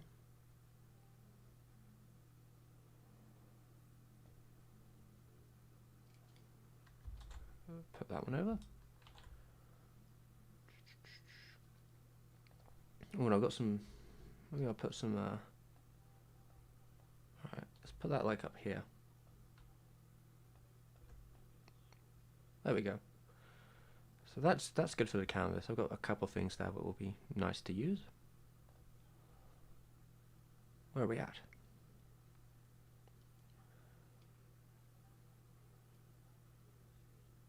Could you do something Bob Ross style where we all follow along? I mean, you can try if you want. I don't know if you guys want to be drawing a picture of Canada, but if you want to join me drawing or draw something else at the same time, we can do that. I don't know if it's got much utility to you, but like because I'm just going to be there's nothing really solid about what I'm doing here. I mean, I don't know if anyone knows this, but like this is how Bob Ross used to do his process. So what he would do is he would paint the picture. Well, all right, I'll talk to the camera actually. All right, what Bob would do is he would paint a picture the night before, and he'd like run through the picture. He'd know roughly what the painting. Well, allegedly like the night before, maybe a little bit before, depends on how close we're cutting it, because it's a wet on wet method. So you know that means that the paint's gonna be quite wet. I think he was using oils, which again take forever to dry. So it's probably still wet when he's like got these pictures. So he'd draw it out. He'd understand what he was doing that day. He'd understand where he's putting stuff, what it's going to be, the color palette he's going to use. He'd have that all cracked out the night beforehand. And he'd bring that painting and he'd put the painting behind him where beyond the camera could see. And then he'd get his painting out, or his canvas, right? He'd prep to the canvas. The canvas already have its liquid white on it, so it's all blendy. And then he'd start going. And then he'd just recall what he did the night before while looking at the painting in the distance for as a reference point. That's how he would do it. I cannot do that personally because I did not prep the night before. But I can sort of just bullshit and test some stuff out, and if people want to draw too, that's what we can do.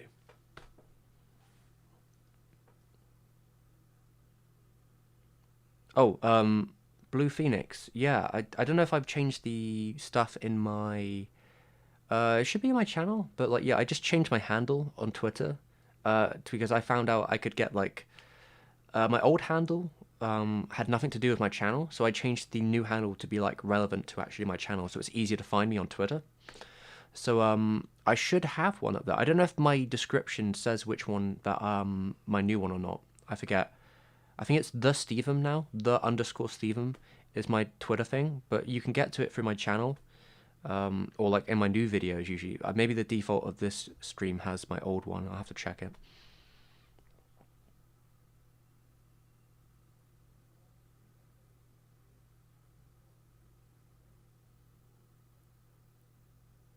Dylan, maybe it's an unpleasant topic, but why do you find Miyazaki's dislike for otakus to be hypocritical?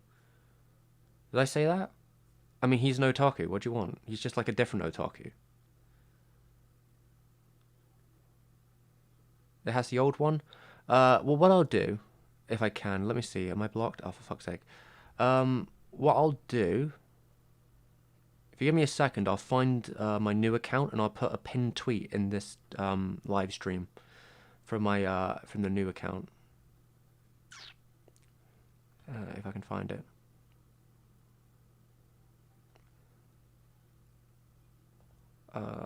Here's one.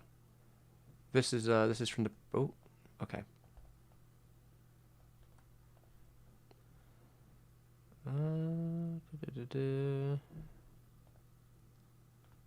Close that.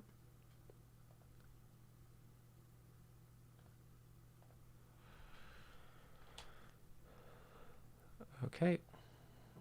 I'm gonna pin it. So yeah, that's my new Twitter. I'll update some stuff later, but that is my new Twitter. Right there. And what I'm gonna have to do is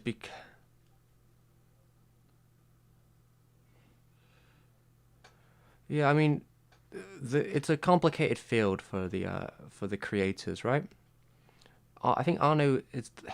I think these things are more complicated than necessarily X hates Y. You know, they hate a certain element of construct. I mean, Arno is a man that is definitely passionate about his hobbies and a lot of different things. If it's filmmakers, if it's anime, if it's figures, there's a huge amount of passion he has there. Though he also fucks and he goes outside. So, you know, there's a difference there to how he perhaps perceives to the stereotypical otaku. But there's there's a different mindset there going forward, which is always going to be a contrast with these sort of things. But, you know, I think I would prefer to work with Arno when I have the quotes in front of me, because I think his perspective on it is probably more nuanced than most people would argue. I think a lot of stuff gets like hyper filtered for different people and through conception. Like when I say things like Miyazaki is no otaku, I mean he is. It's just his interests are slightly different. Like his interests are like planes, like machinery, planes, Europe, and you know, big old fields or whatever. Like he, there's some other stuff I'm probably forgetting off the top of my head, but you know, he has his very particular preferences and the stuff that he's really into, especially planes, which is no surprise. His dad used to run like plane factory. But like, yeah, he has very specific tastes and what he's really into, and what he does. Just like Arno. And when Miyazaki says something, he usually is talking from a perspective of a man who hasn't watched an anime TV show since 1995. So like, I don't think you've got to take it with a pinch of salt always, because like there's definitely some things that he will say what you could on average agree with. There's going to be other parts that are going to be a bit here and there, because he's a man set in his ways, and that's always going to be the case with most of these creators. Most filmmakers have very strong opinions about a field that they don't actually have that much time to watch. That's what you'll find with a lot of filmmakers. They'll have opinions more about the concept of how something makes them feel, or the philosophy, or how it's bringing the medium, opposed to actually have like spent a lot of time digging into it like a fan would. That's usually what you're going to see, unless those filmmakers are like just big on watching films all the time. But most of the time, filmmakers are too busy to do that.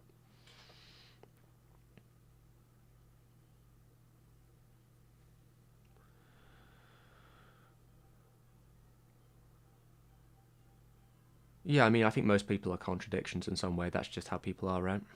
You just hope the contradictions aren't that bad, like not massive ones.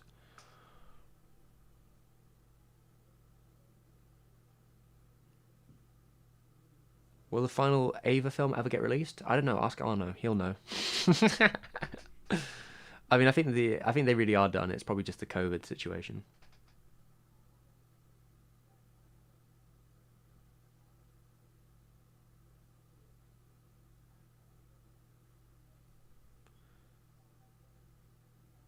How's it going, son, bro, anyway?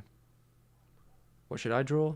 You can draw anything you want. I'm going to be drawing probably a sort of red line as stylized Canada. That's what I'm thinking of drawing, but I'm going to just test it out effectively. I might mess around a bit.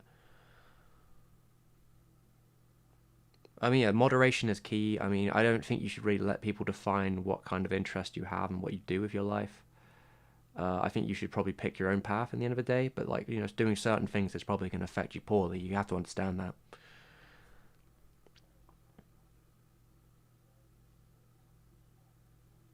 Draw Squeak. I've already drawn Squeak, Billy. But yeah, Squeak's not here. She's went downstairs, I think. But she was here earlier. How's it going, Billy? Anyway, I'm going to start drawing some Canada in a second.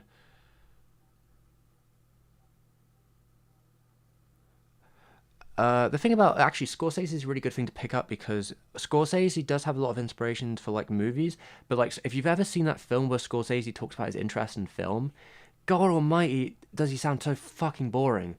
Oh my God, his interest is like so like very like old schooly. Just oh my God, it's fucking unbearable to watch. I thought a 4 hour film about Scorsese talking about his favorite films would be interesting. It was not.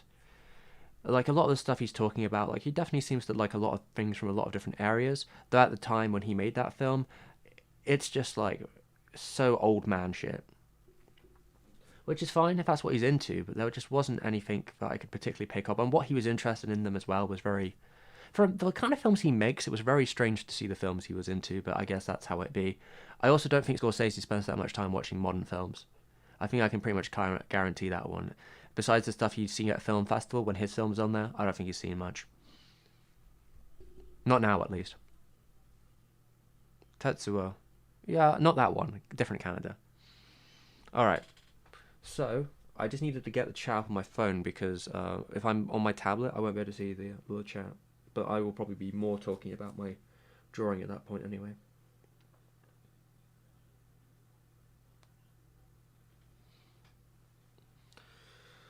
So let's see if I can get up the chat.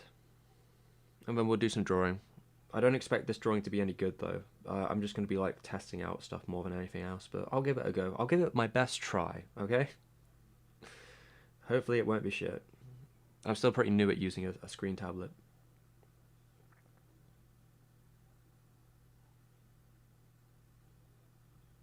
It's got to actually just, oh god, okay. Just have to find the stream on my actual phone, if that's possible.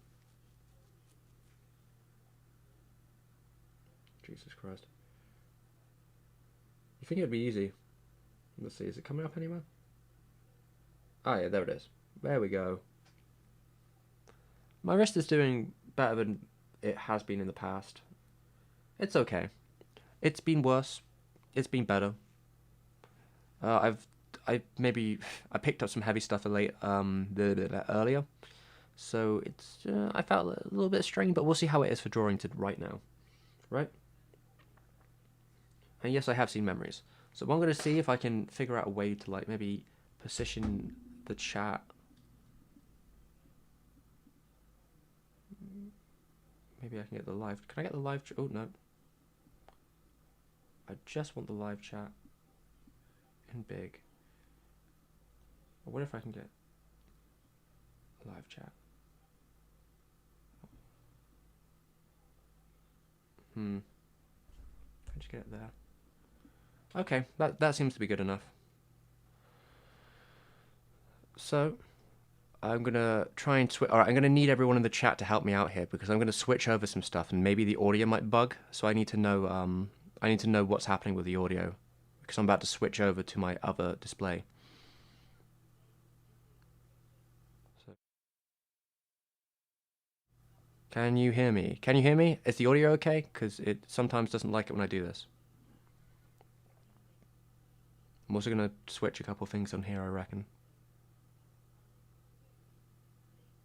Share your energy with Steve, yes. So everyone can hear me and it's fine. Yeah, make sure to tell me if it starts going funny. And we will keep an eye on it, okay? What I'm going to do is I'm going to put the little pen thing in front of this so it stops sliding as well. So hopefully that will keep my phone in place. And I just wanted to check my audio output capture. Is it output? Yeah. audio output, because I may put some music on in the background. Although it will probably bleed through on my mic, so we'll see about that. But maybe we'll put a little on in a little bit. I'll see how I feel. Yeah, maybe in a little bit. All right, so let's go back in here. Okay. So this. All right, let's see if I can get used to. I think I can zoom using this. Can I?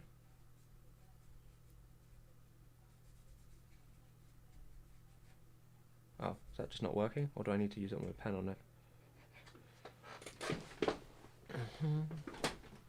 Oh, fuck. Alright, I've just knocked... Oh, okay. I've knocked the camera, so I guess we may get some issues. Typical me. Alright, keep an eye on the audio. It might get a bit funky at some point. Does that really not work? Well, that's annoying.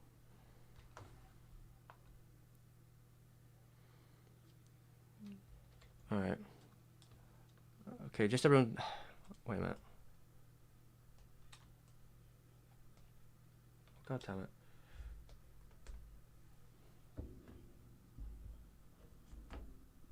Ooh. What's going on here?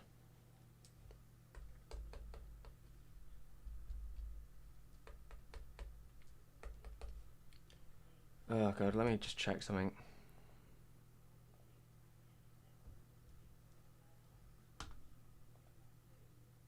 My digital pen seems to not be doing its thing. I'm not really sure why. That's weird. It was working earlier. Yeah, keep an eye on Oh, is it still gone? Maybe I've knocked the wire too much.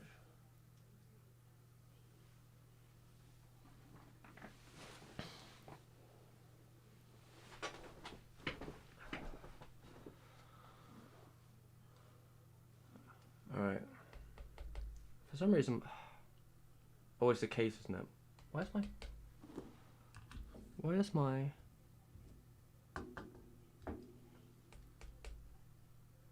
Oh, is it because the phone's on it?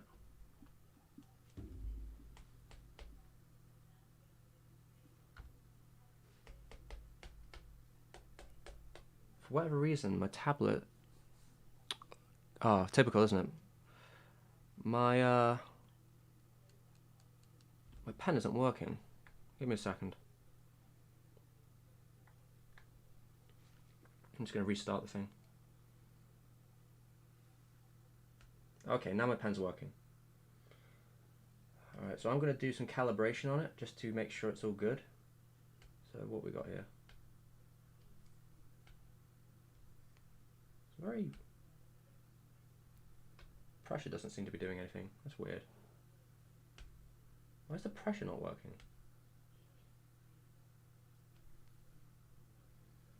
Yeah, keep an eye on the audio for a sec, because I don't know what's going on with that.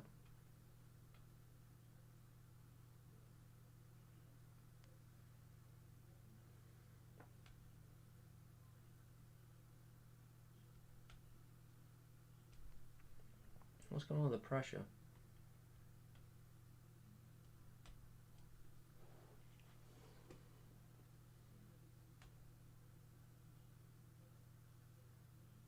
Have you tried clicking the admin privileges button? I found the drivers can go wonky without it. Where is the admin privileges button? Oh, this one. I did before, maybe I need to do it again. Alright, I pressed it, does that help?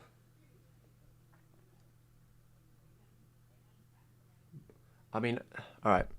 Chat, I am not the person to ask about getting into digital drawing. I've been pretty much against it for most of my, what I've done. This is me moving into it because I kind of got I started liking to Clip Studio Paint, and I found my old tablet was really fucking with my wrist. So this was more of a necessity thing and more of an efficiency thing for me personally. So I don't know, I think you will find your own way into it. I've used a lot of shit tablets in the past, and a lot of them were Wacom ones. You could probably find a cheaper one that does the same for better. Right, but the pressure on this is still not doing what it's supposed to be doing. Wait, do I need to do that maybe? Oh, okay. Yeah, for whatever reason the pressure doesn't seem to, well, let me double check again. So, work setting, full area, monitor calibration. Monitor calibration?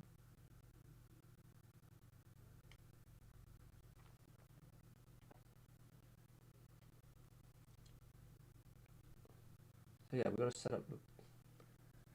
set everything up first, I guess. I'm just gonna double check it's all okay, and hopefully I don't know what's happened to pressure. Let me just double check the pressure situation again. If not, it's not a big deal for now, but oh, you gotta be fucking kidding me. All right, that actually made it worse. Fucking hell. Wow, that's really bad. Must have really.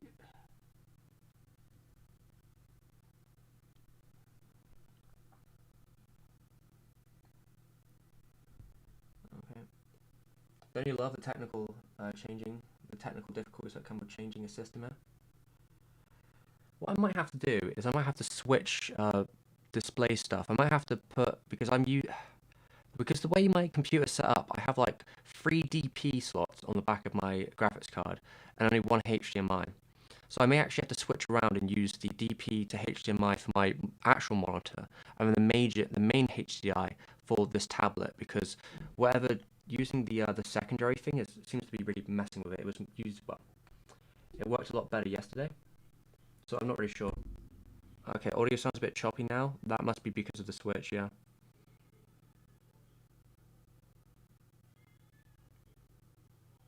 The calibration has no problem. Alright. Yeah, but fuck iPad.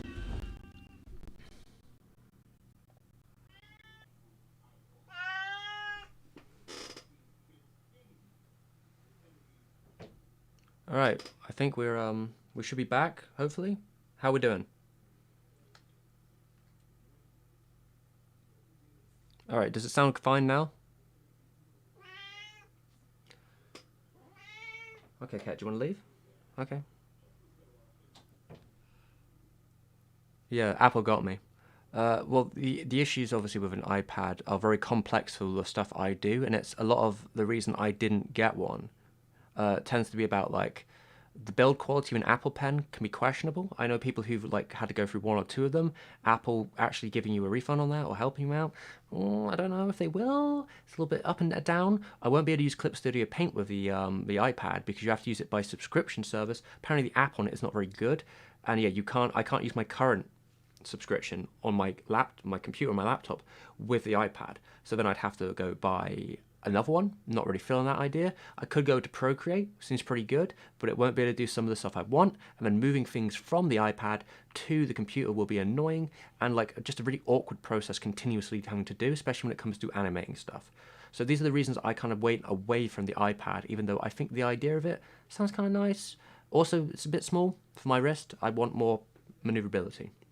So those are the issues I would have from personally with using an iPad, because I did have a think about going that direction. It's about the same amount of money after all. Anyway, we sounding good? Are we okay? I will do my best. I may have to switch some wires in the future. So this is just going to be a test one because I think I've lost some settings because of how fickle these things can be. So when I'm setting this up, I don't think I've got any pressure options for some reason. I think it's because of the way I've set stuff up, unfortunately. Though I do seem to have mostly control, but no pressure, no adjustments. Seems a little bit glitchy on there, which might be because of what I put it through. It's going through a conversion wire right now. I don't know if I can be bothered to change it over. I could give it a go in a minute if it's really bad, but everything else seems okay, so I'm just going to go start drawing, effectively. I mean, yeah, I understand for a lot of people it's definitely more useful to use the Apple stuff.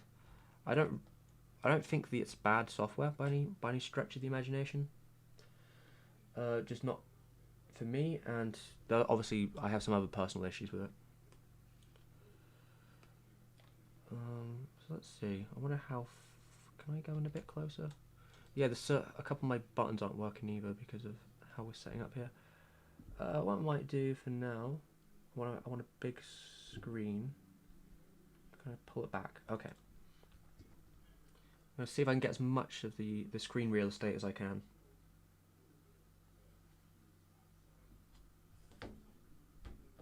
All right. So what we're gonna try and do today,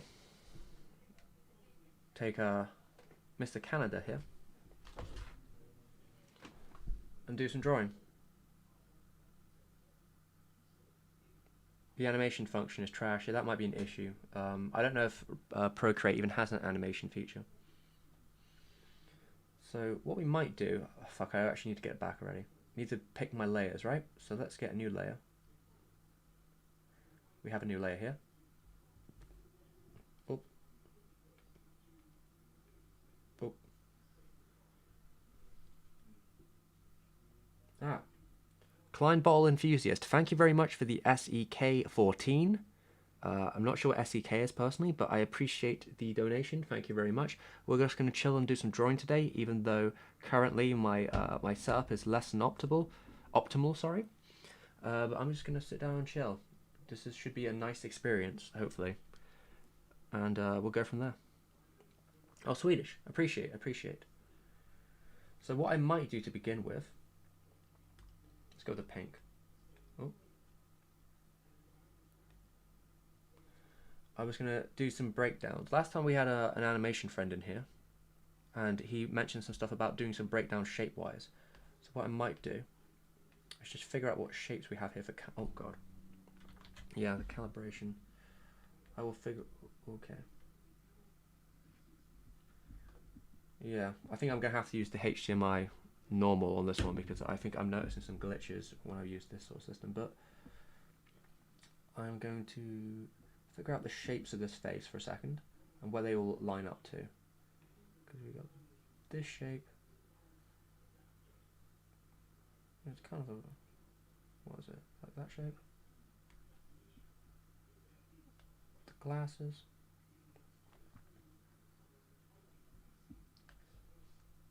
Let's figure out this shape, right? Let's figure out the shape of this man's face. So... The hair's actually a nice shape as well. That's like a really fun shape of hair to work with.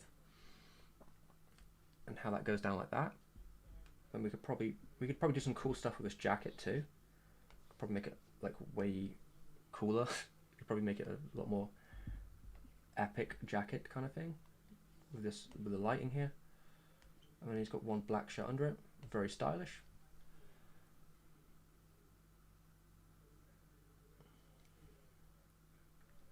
I appreciate it very much, Klein Bottle Enthusiast. I'm glad you had the donation. We're going to be doing some drawing. I'm glad that you like the work. You can animate in a way of playing with layers on top of another, which is stupid and sounds... Yeah, I imagine you're doing it the old school way, the very old school way, where you're just drawing on top of stuff, but you've got no way to play it. You'd have to probably use a different app to play it from there. Kind of like a Flipnote experience without the playback. Right. So now I have some basic shapes here. I'm going to try an exercise here, which will be, I'm interested to give a go with this new tablet. I'm actually going to hide Canada, but use this shape as my reference for drawing him. That's where I'm going to begin with, right? This nice little shape here. So let's get as much screen space as we can. And we shall start. I need to adjust how I can sit, honestly. Is the implementation this way? No, that's the stupid part. It's the implementation this way in the app. Yeah, wait. Fluxart, are you talking about Procreate, or are we talking about a different app? How's it going, Spence? We're doing some drawing. So let's figure out a couple things here about where the halfway point and all that stuff is. So we got that to there. Half point, maybe there? I guess it'd be fair to say that this is probably the halfway point, right? Yeah. So if we had to start over here, and I was to start slamming down some shapes,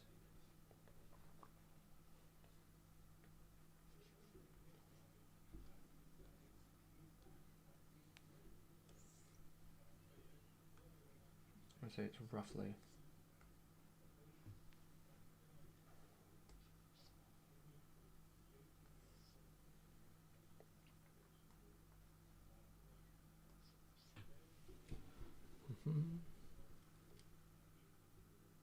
And don't forget the apple cheeks. Oh no, we won't. I'll probably go back into it and sort of build some more when I get the I want to get the blocks down, and then I'll probably bring the photo back.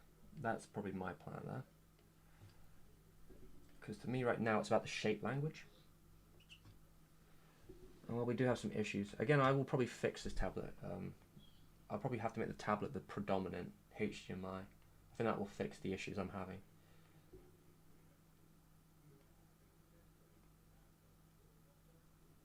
I hope.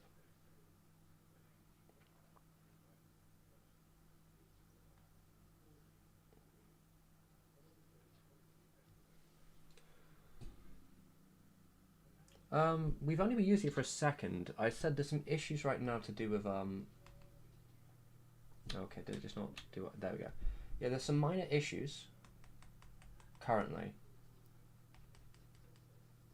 Right, this I need a bit more oomph out of this rubber.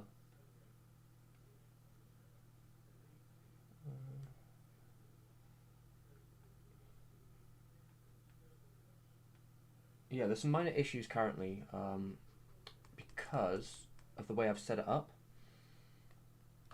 Yeah, I said this before, but yeah, my computer only has one HDMI slot on the back of it, and the other's a DP. So I've used a conversion cable, but it's not playing very good with the Huon tablet. The Huon tablet doesn't seem to like it, which means a couple of its options aren't working, including pressure sensitivity right now. So in future, I'm going to switch those cables around, and hopefully they'll work as they did. Earlier, I made it so each of these setups were they're like both doing the same display instead of separate ones because it wasn't working where one display was the other. As far as I could tell, at least. So we'll see how it goes. Any place to find my art? Maybe on Twitter. I tend to post pictures I draw on Twitter. To me, that's probably the best place to look for it. Don't really use any of the other like places anymore. Maybe I should. I don't know.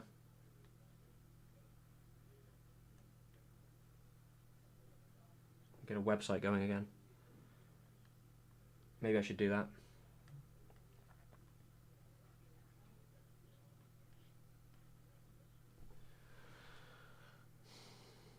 Alright. So we've got a couple things in here, but I'm already noticing some places where I'm going wrong. But such is the case when you're just drawing stuff out, right? So I might fix those up now. Like we've got we've got the rough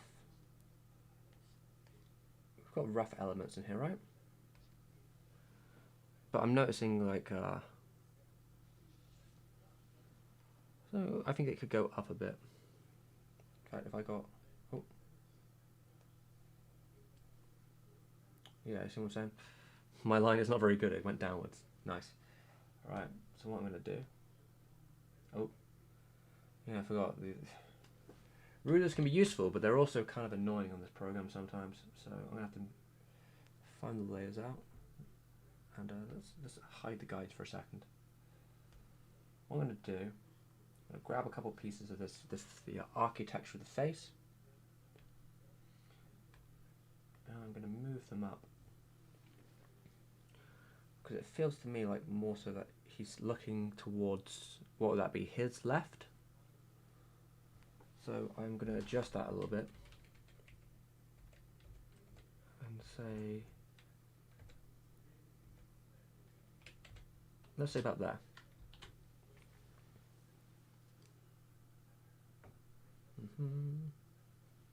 Okay.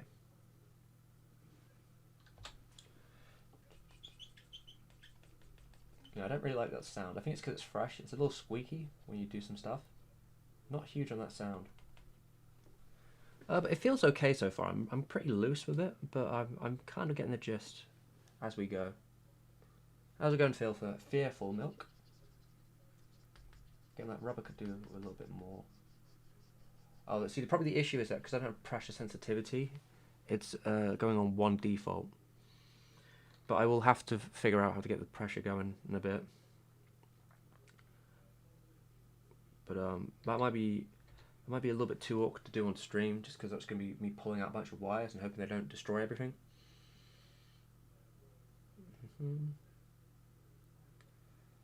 Right.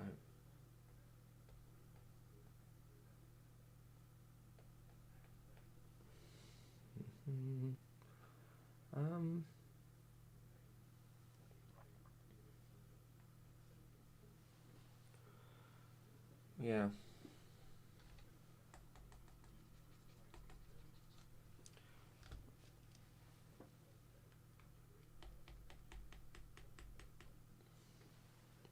Yeah, that mouth could also be higher.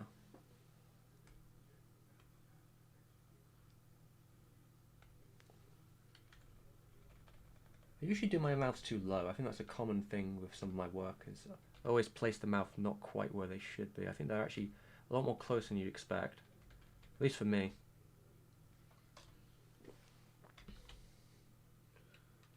Anyway, how's it going, Fearful Milk? Are you doing alright this tonight?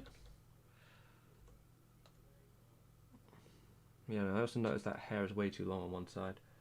But we are sort of elaborating stuff, so let's grab that. Pull it back. A little bit, just a little bit. Pull it back a little bit.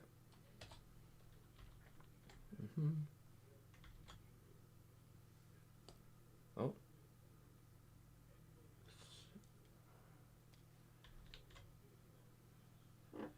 Let's bring that one back.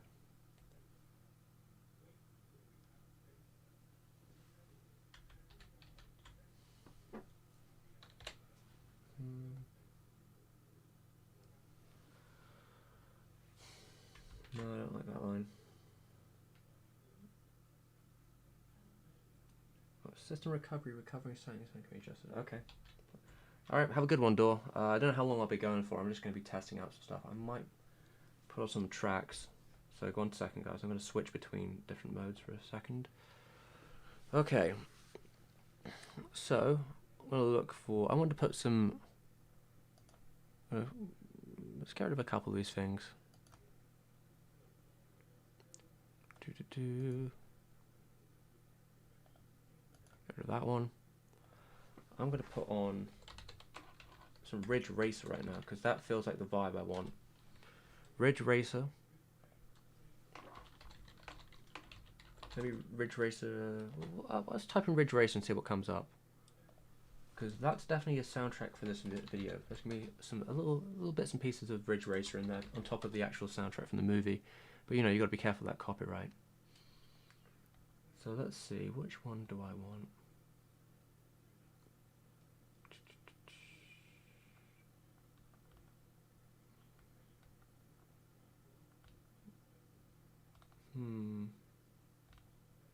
You know what? I've never tried this one before, so I'm going to give it a go.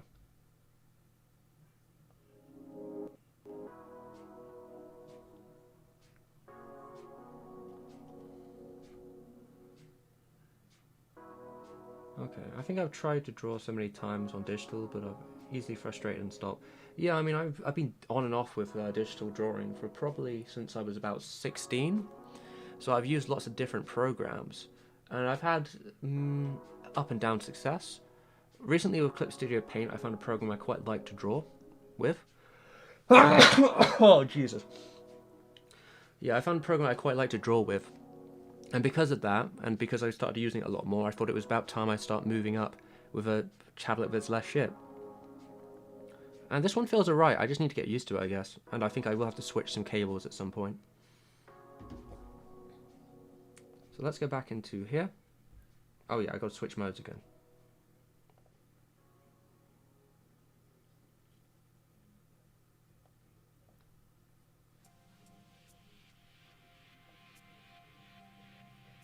Okay.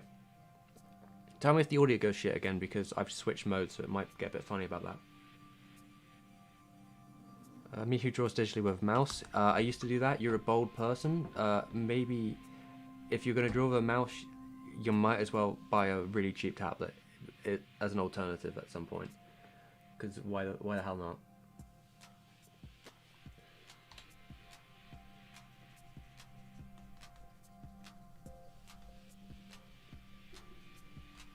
Yeah, I need that pressure sensitivity. It's not good without it.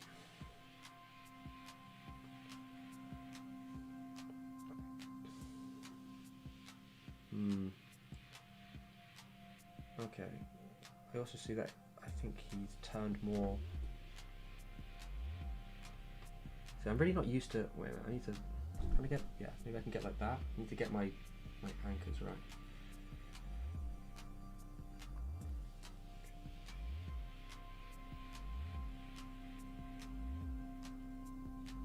I imagine he's gonna have cheeks out there.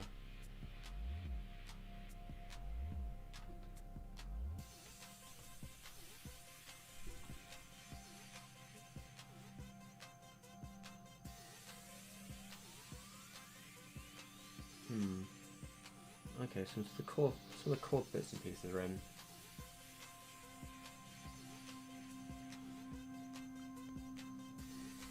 A bit more that way.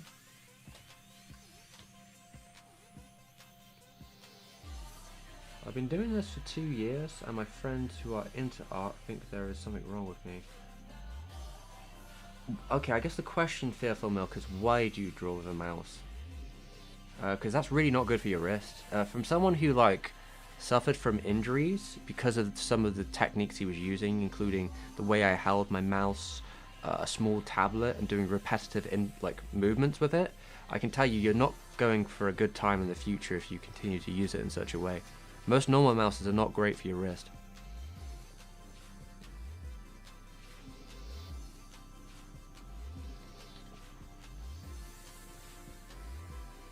I might bring back the original image in a second, because I feel like I have some of the core things, though I might move his nose up a bit.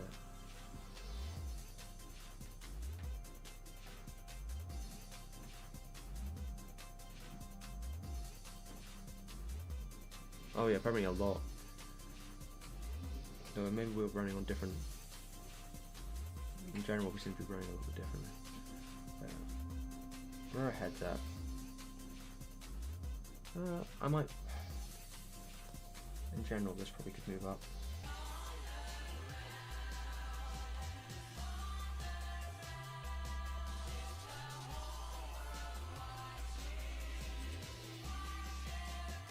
Yeah.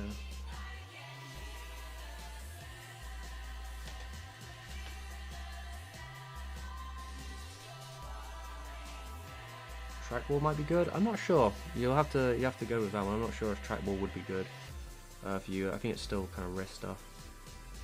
No idea why I do it, but I do not really draw digitally a lot. I'm more of a paper and pencil kind of guy.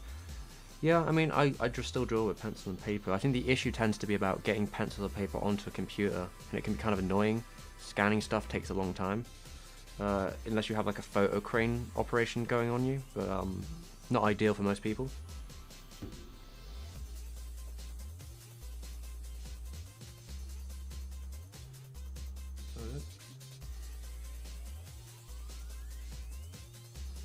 I think it's once again time to move this up a little bit. Looks like I need to even go even further with it.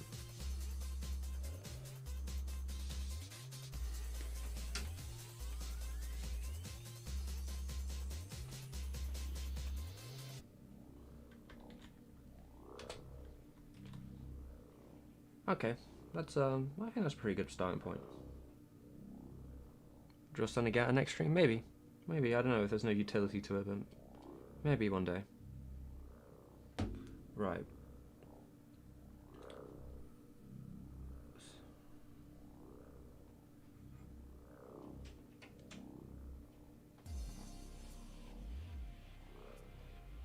I draw live with a USB camera where it's on the stand, so I also put the images onto there the same way.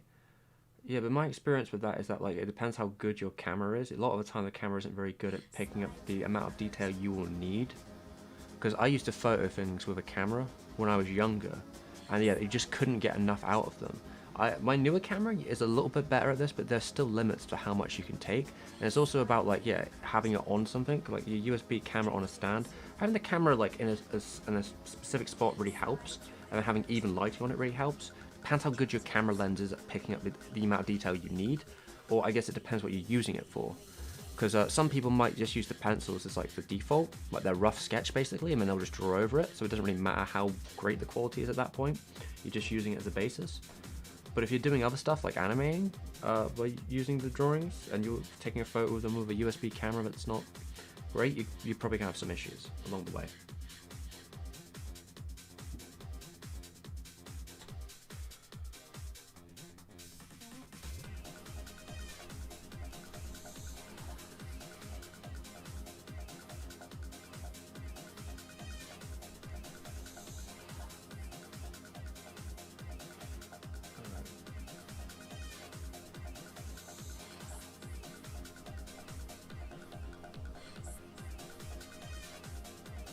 Yeah, see, it's good to have the cloth on. It's good to have this cloth on your hands, because I keep thinking I shouldn't touch the screen, but I can actually touch the screen. I need to get used to actually being able to do that without messing too much with it.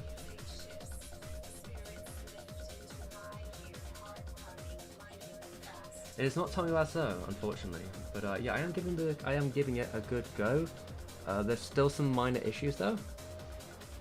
In fact, I may try and mess with it in a second. I'm not. Yeah, I might just try something real quick, but I don't know. I don't know if the screen's gonna go funny, but I'm gonna give something a go, just to see how it works, just to see what it does.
I tried something out. I'm gonna see how it did.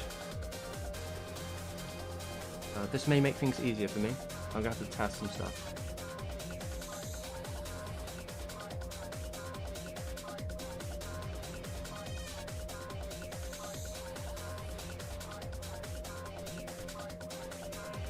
Oh, okay. Well, for whatever reason, the things are not working as I want them to currently.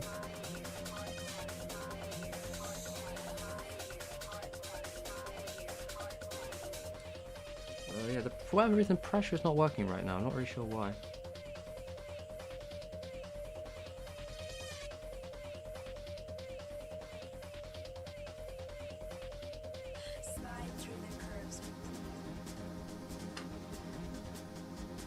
So yeah, I'm not really.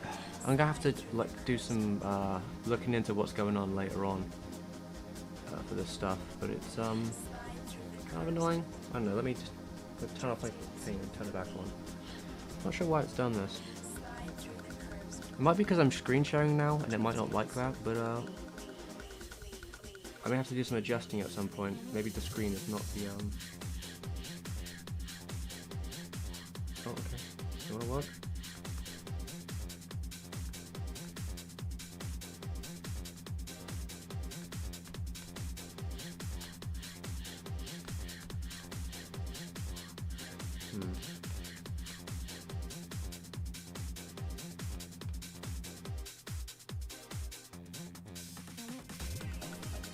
Let me just double check things. Everything's still going? Okay, those things are still going.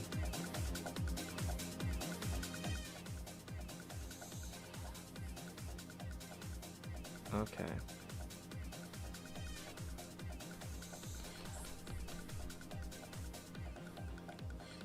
I think it's been a bit fickle again. Turn it off for a moment. Do I have a Discord channel? I have a Patreon Discord channel, but I don't have like a public one, because that's too much effort.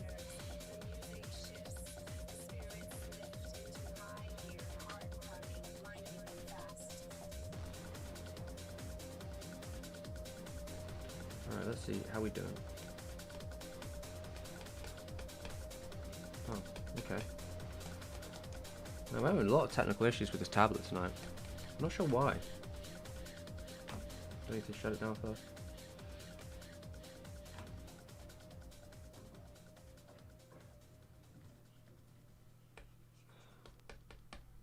Typical issue, as soon as you want to stream something, it's just not working properly. Alright, let's turn that off. Pull this out.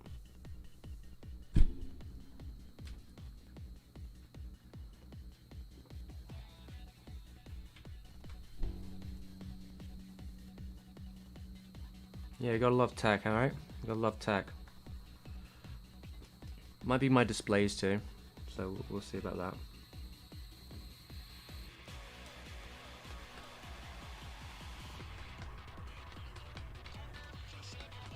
Okay, my pen just isn't working anymore. Brilliant. Yeah, check the Neospike, check the pinned comment, because I think I put the wrong Twitter in there.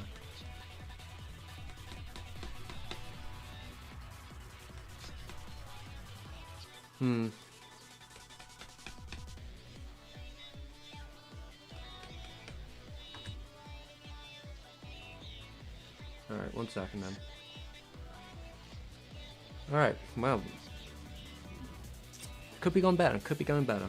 So I'm gonna mess around with my displays for a second to see if I can sort this out or not.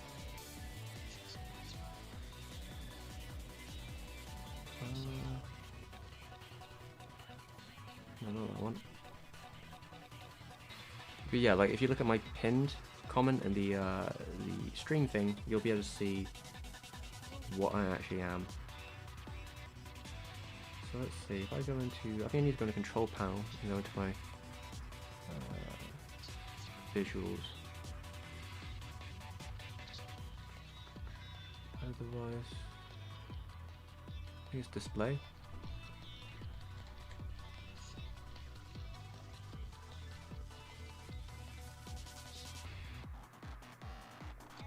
Change display settings.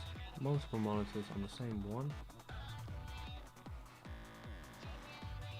Show desktop. Only show desktop 1. Ready? Apply.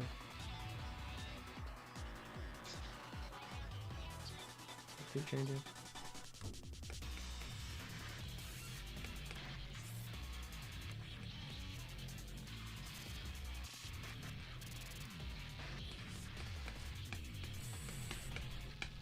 Okay, well, Cat's here.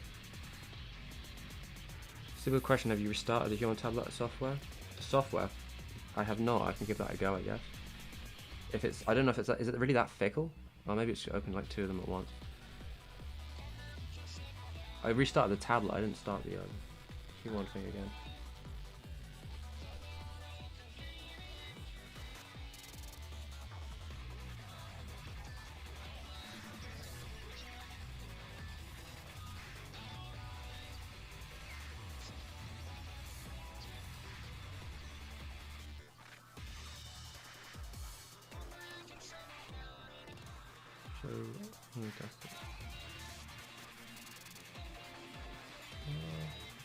See if that does anything.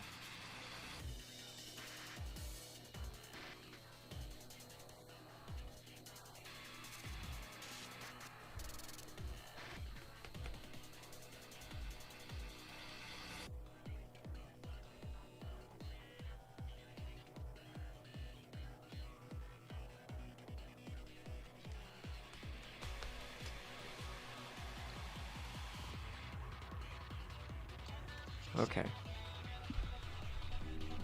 This just doesn't seem to want to do what I want to do. Which is nice.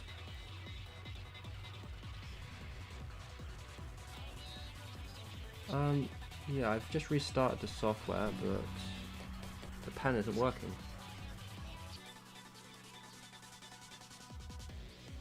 New tablets are not ready for the stream. I think you need to pick... The thing is, it was working earlier. It was working just fine earlier, but yeah, I think there's a lot of technical issues here. That is good fun. Good fun. Oh wait, maybe I need to turn animation privileges back on again. Let's give that a go. Oh, okay, there we go. Maybe it was just that animation. It was the privileges. The privileges may be the issue, but let's see. The issue is that yeah, my pressure is just gone, and I'm not sure. Maybe I've got to press a button to get it back. Yeah, I've got no pressure on my buttons for whatever reason. We're perfectly fine beforehand. But yeah, maybe it's because I have two displays going on. Maybe that seems to be the issue with a lot of this. But yeah, alright, we got the thing works again, but yeah, we're having issues with displays. That's a major issue right now. Maybe the Windows link. I don't know what you mean by ink option. Yeah, I'm just trying to figure out. I don't think it's broke. I'm not sure. I'm honestly not sure. Maybe I'll have to talk to them about it all.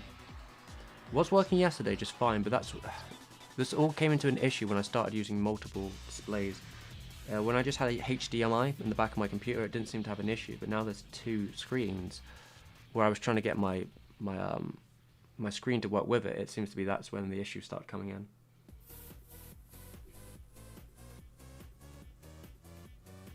I don't know if it would change anything. It's under the pen? What do you mean by the pen?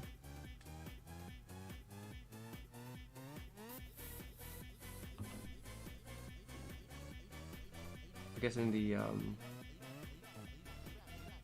okay, I've got two of them open, that's the issue. Okay. So active, E, mouse trigger, enable. I have enabled Windows Ink. Windows Ink is enabled, I don't know what that is.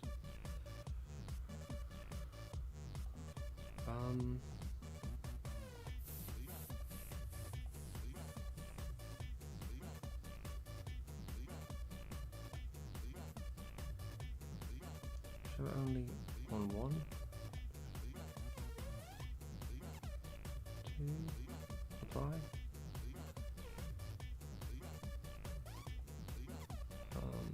Revert. Yeah, this is minor issues with these things. Can I go back to duplicating displays?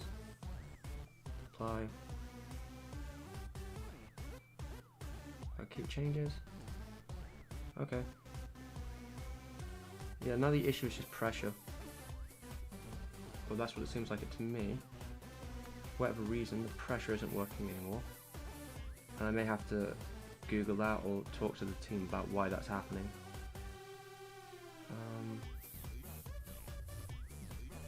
Are these buttons working either? I don't think any of the buttons are working either.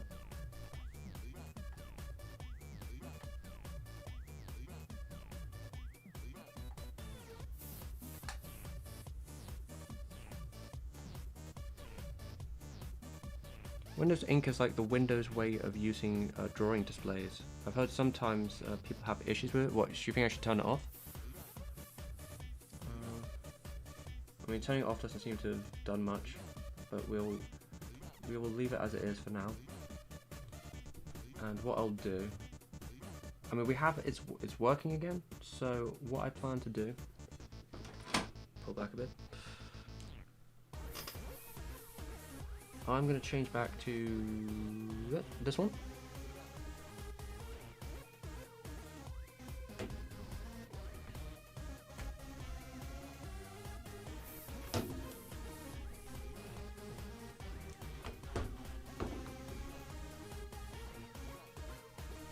Alright, let's try out some stuff. Alright, yeah, I'm not sure how. We have to talk to someone about the pressure stuff, but I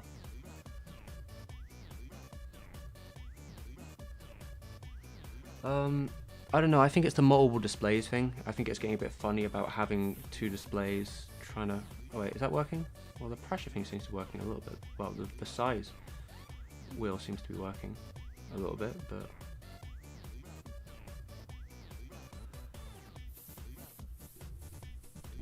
Oh, wrong thing.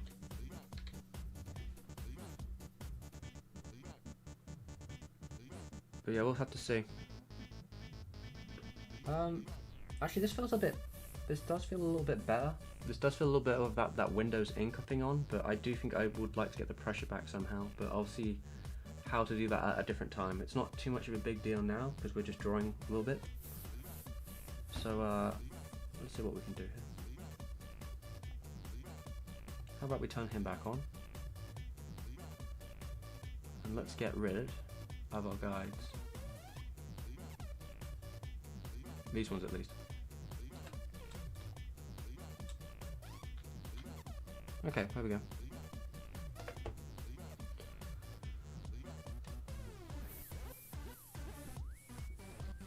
Turn again. So currently it's doing that. I like it to do the zooming. What if I can change that?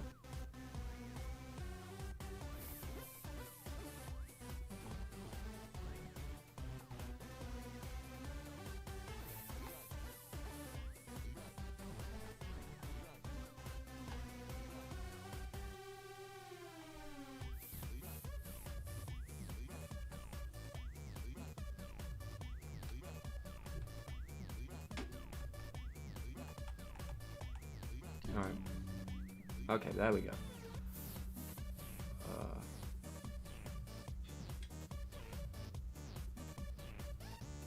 Okay, I see, that's how that works. Alright, here we go. So we got a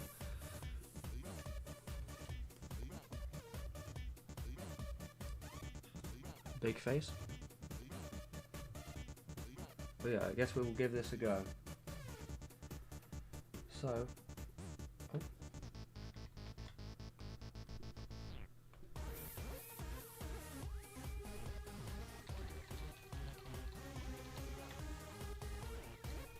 Right, is that working now? I'll double check something. Is the pressure thing actually working now or not?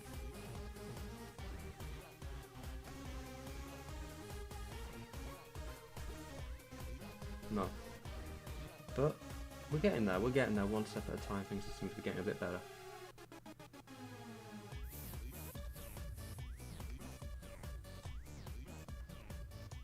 Okay.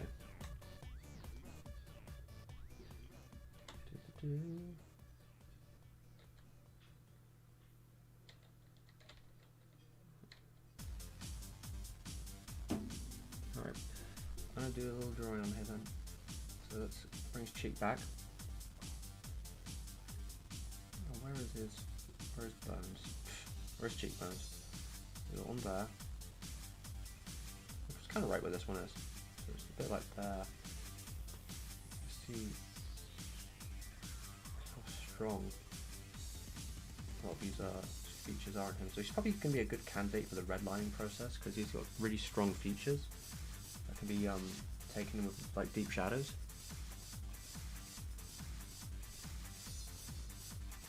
So I think my brush needs to be a bit smaller.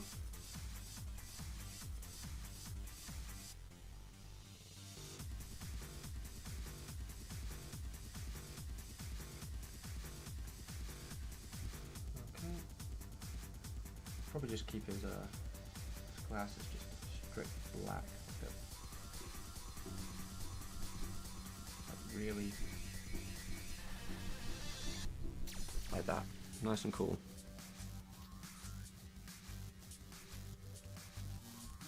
Oh, how's it going, Lenny? And just passing by to say I love your videos. Please keep up the great work. Thank you very much. Hope you enjoy. We're working on a video, I guess, kind of currently. If this actually gets in the video or not, we'll see. This drawing might do. In a much more refined way, probably.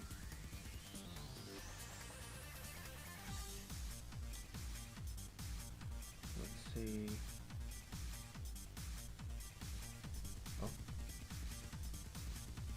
Oh, we've switched colour, have we?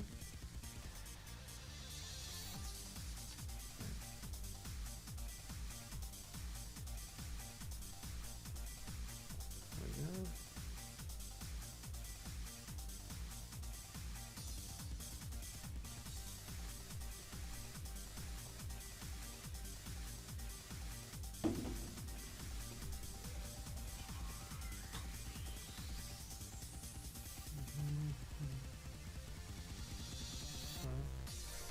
We'll try and give his hair a bit more style.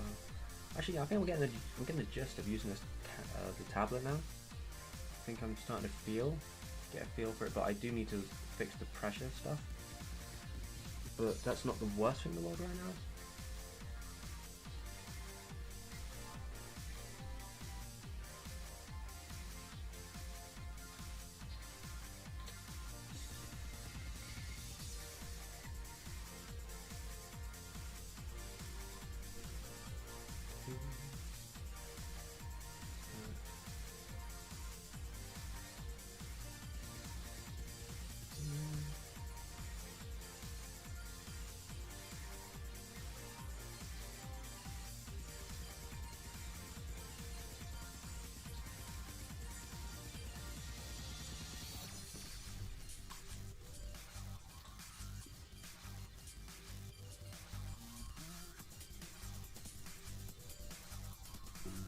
Actually, yeah, some quite strong shape, like shadows here that we could use,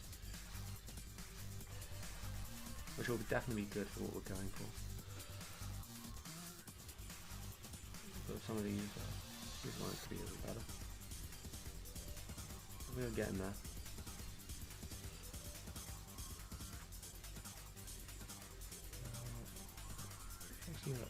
That line would be pushed back a bit.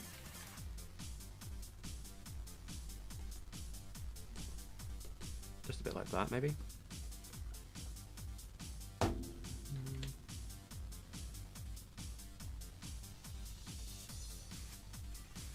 couple stray hairs on there.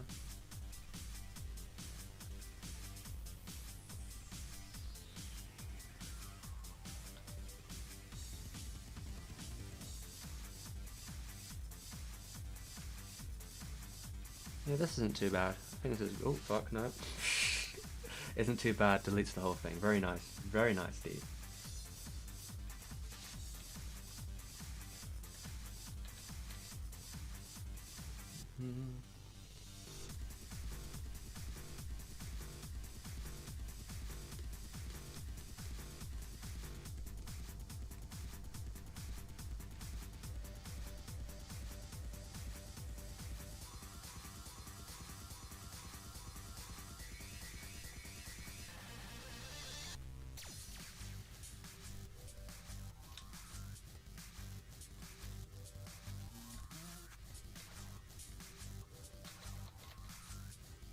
Oh, okay. Blaster button's different here. I don't recall what it is in this one, but I prefer it being L. Alright.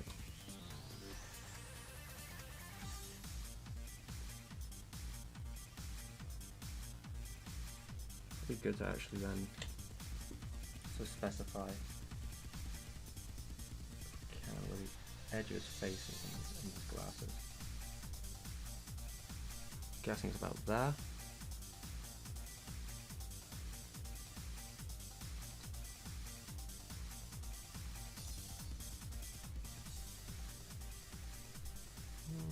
Okay.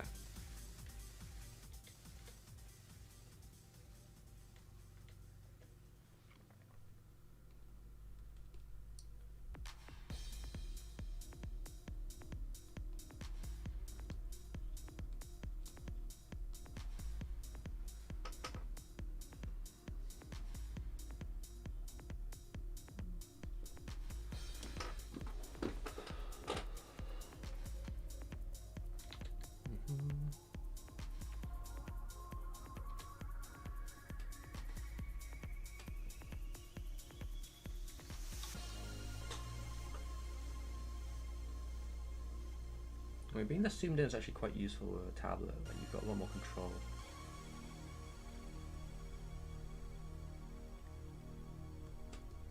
Than you would have otherwise. It's a little too much for me though.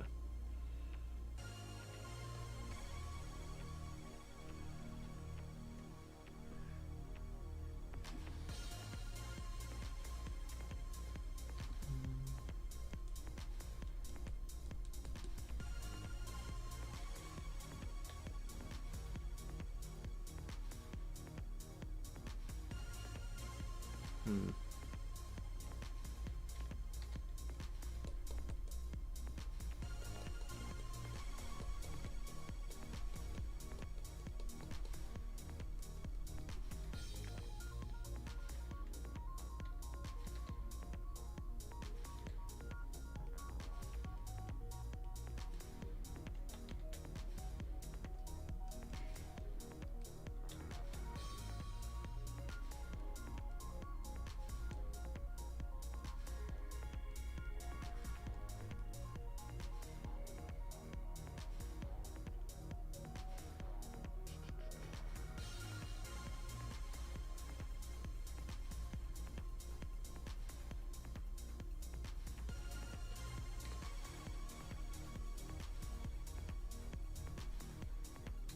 Okay. I think from what I'm taking so far, I think that's definitely a speed to the tablet will be very useful, and utility to get to a certain like degree, and control. There's definitely a lot of factors here with the tablet which are more practical for myself.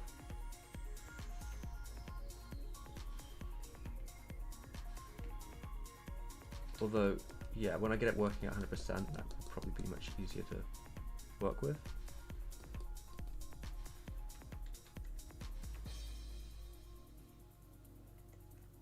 But yeah, I see the promise.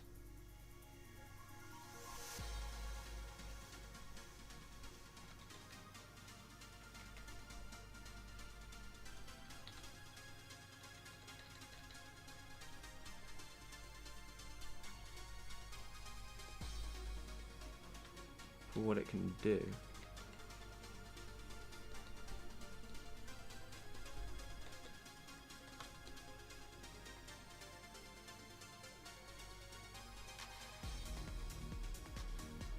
Okay.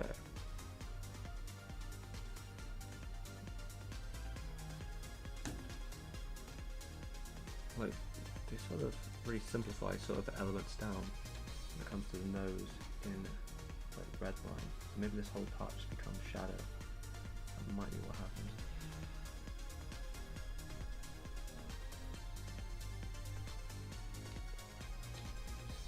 Probably need to find a character with a more comparable nose, but we'll get there.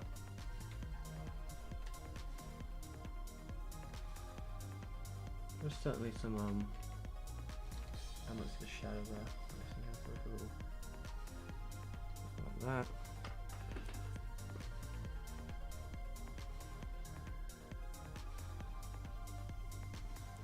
Like that.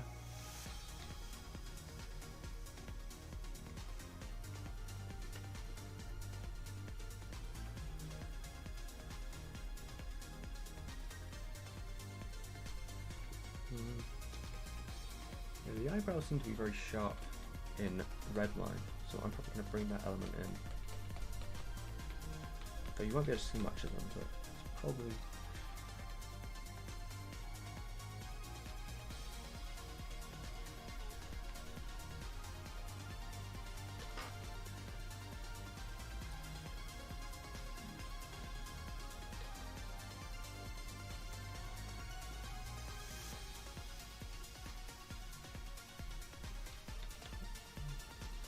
No, I don't like that.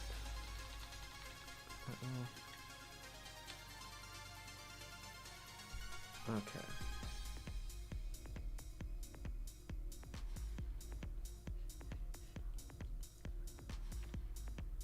Probably not realistic that you can have every little piece in complete shadow. So I think it's all about picking where those shadows would be.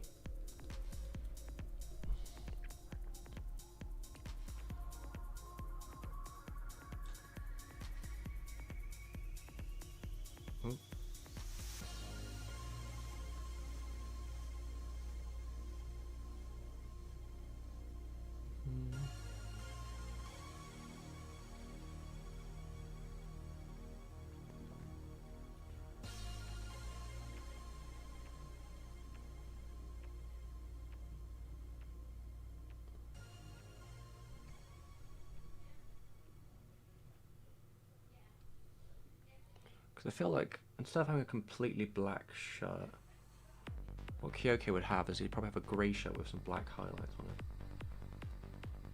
I think that would be the way it would actually go. Maybe that's the same with the shades. I have to recall which characters use shades in his things. I'm wondering how much he goes with the blacks on the shades. If it's complete or not.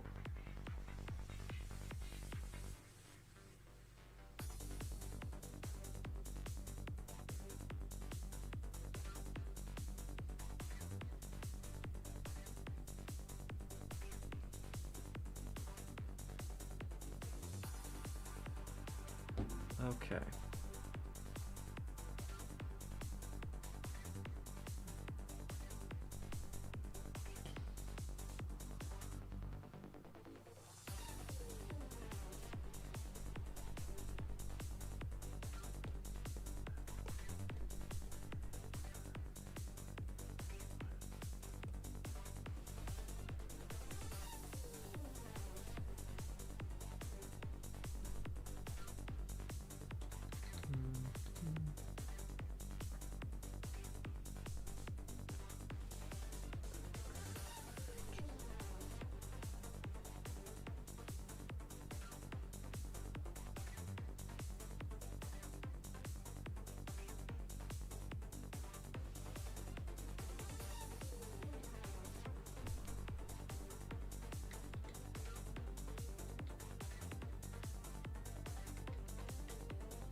Actually, it seems like it's over here, isn't it? So it's more like he's got strength is there. Oh, that's too much.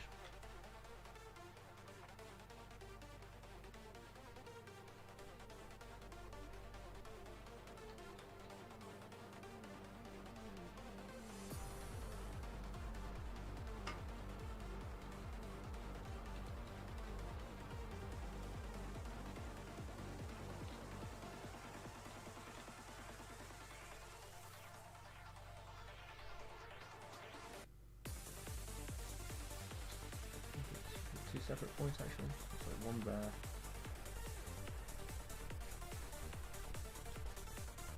And then one at the bottom from those. Like that.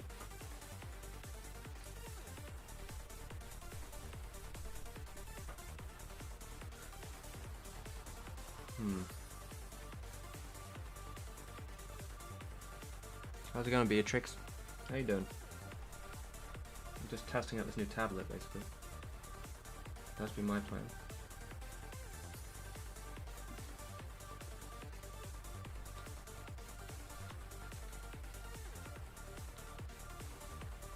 Okay.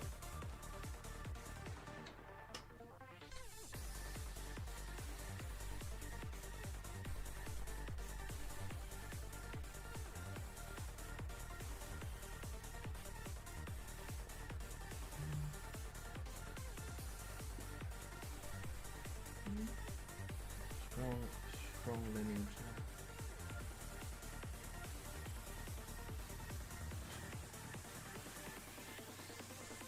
You know, my things went funny, so I can't actually hear the music now, so I don't know where the music is going, unfortunately, so I can't really play with that. Maybe I should in a second, but I am unavailable to actually, I don't know. When I switched some of the settings, I basically lost the sound on one of the monitors, which is always good fun. I'm probably have to go contact Huon about this and see what I'm actually supposed to do and why some of these things are happening, but that's a conversation for tomorrow, you know?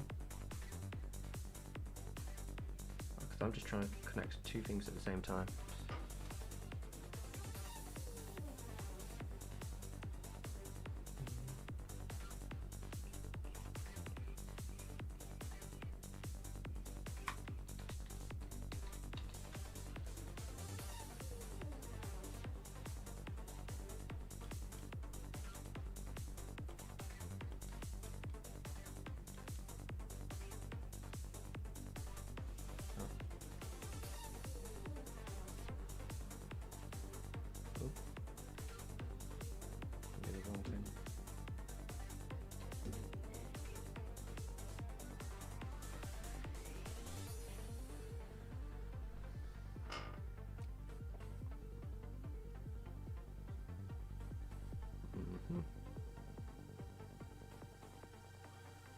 What anime studio can we expect next? I have no idea. I honestly have absolutely no clue. Because I usually do them for studios that focus on movies. And a lot of studios in Japan focus on TV shows, not movies. So like it's about having a studio that has the output which would be interesting to look through, who do movies. So like, there are a lot of good studios in Japan, plenty of them, but not a lot of them focus on actual movie productions. Or if they have, they haven't got enough for it to make it into a whole month.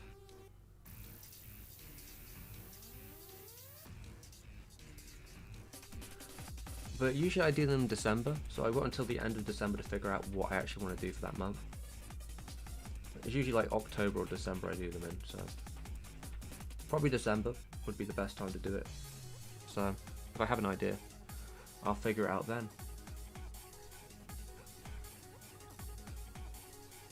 But yeah, the Madhouse Month 2 wasn't exactly the most, it didn't do as well as I would have hoped necessarily compared to the first one. I think it underperformed in a lot of ways.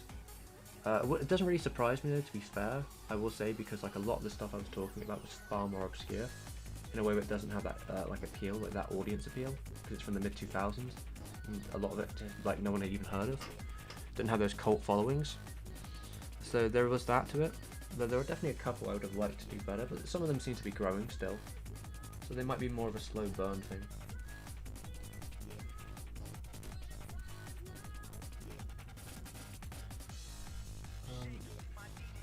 But I don't know, I honestly don't know. It's a long way away either way.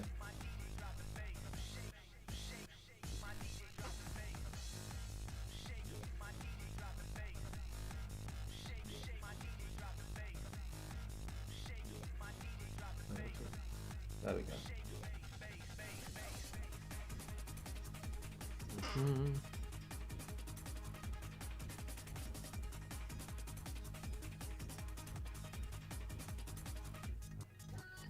I think October was actually what I was originally going to go for, because when I did Toei Month, it was in October. I just thought October didn't sound very good. It's funny to say, but it doesn't read very well. That was my thing. I thought Toei Month was really blunt and did its job.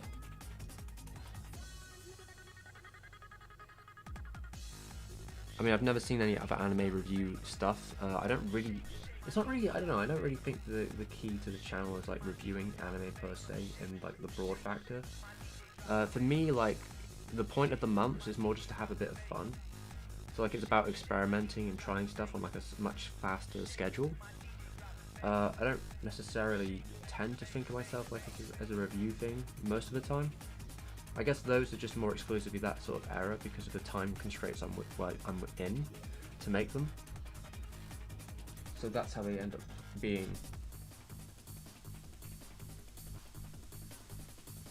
But the format will be whatever it will be.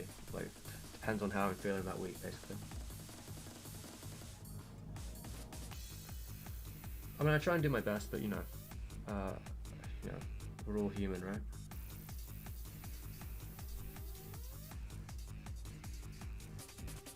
I'm seeing if we have a round change. It's got like a round there.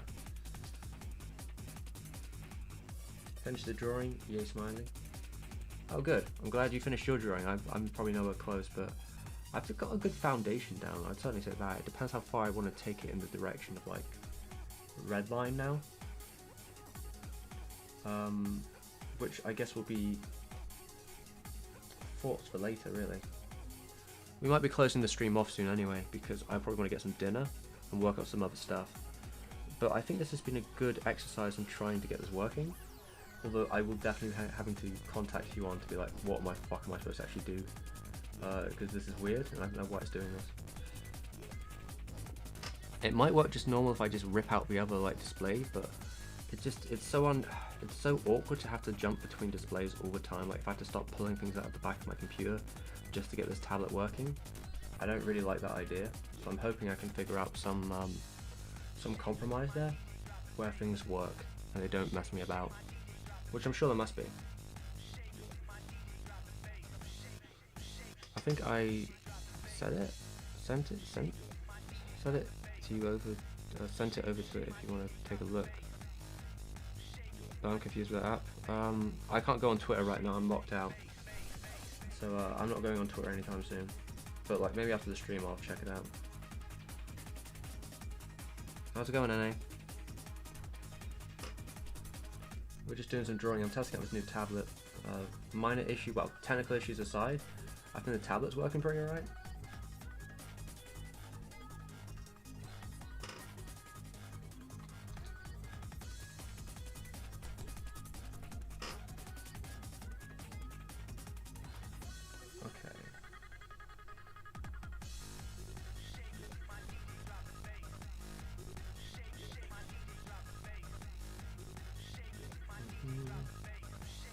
Okay, let's see.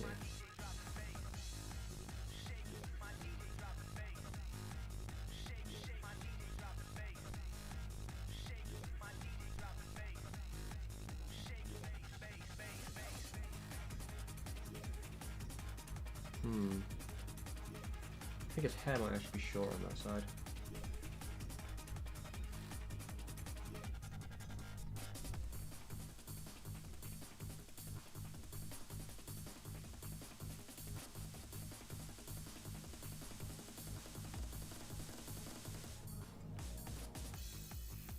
There we go. What time is it? Alright. We're coming close to 3 hours soon. Which means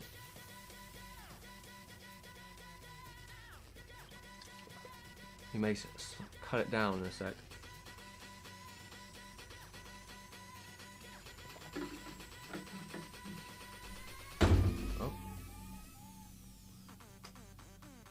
And the thumbnail, you're so Chad. I mean, that's just a picture of me just before the stream. I mean, my camera doesn't look as nice, unfortunately, because of, you know, again, many technical issues, unfortunately. But my camera and the lighting doesn't tend to look as nice if it's not like a photo in its photo mode, especially when streaming, where it's like at a slightly lower res. But yeah, that photo was me literally like 10 minutes before we, well, I'd say it was about half an hour before we started streaming. I just took a photo when the sun was still out. It was just daylight at that point. I didn't have to worry about lighting in particular.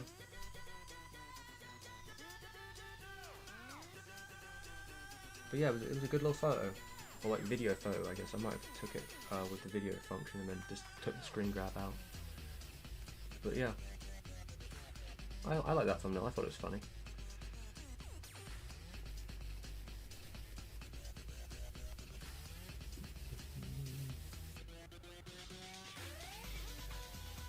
Yeah, that hair could probably go up there.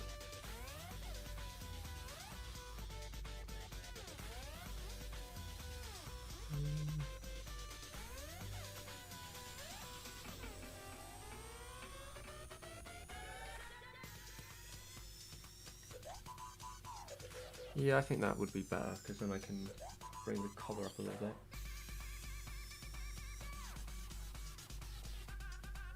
Like that.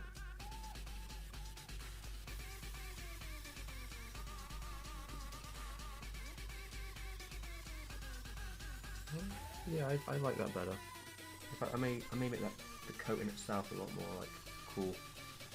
Like really accentuate the coat, because that coat's pretty standard looking, but I think it could be could really play with it a little bit.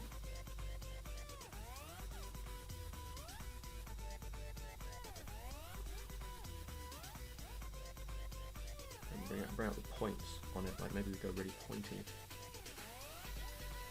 Like that, see? I think that's quite nice.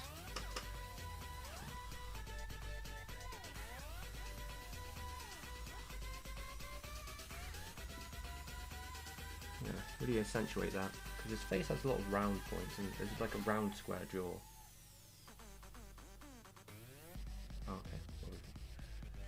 I think I need to... That second one is Alt right now, that's not good, it shouldn't be Alt. It should be like right click or something, or E.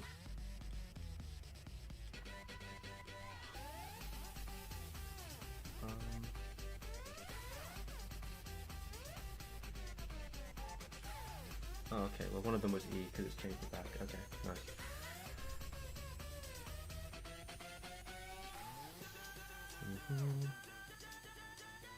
do want to E in here, right?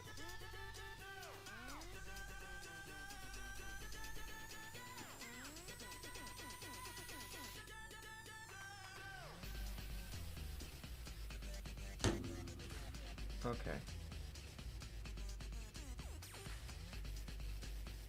Okay, Christian, we are using this is a new tablet I just got literally yesterday, and it is a Canvas Huon 16-inch, the newer version of it at least.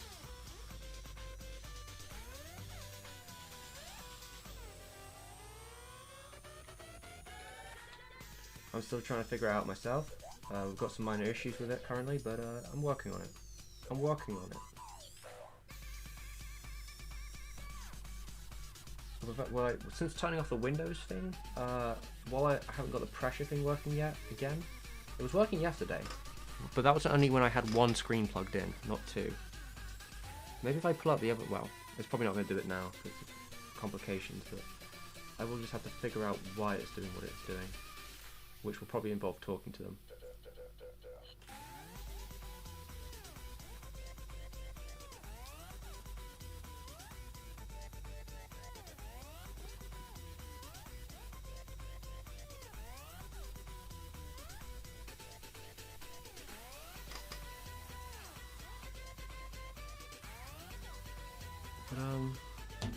But this is a good starting point, yeah.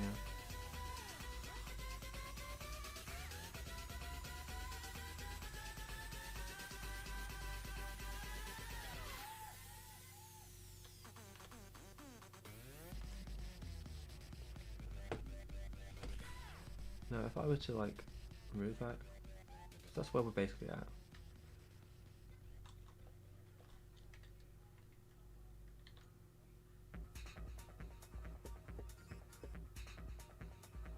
Probably got to think those nostrils. I've got to fix those nostrils a little bit still, but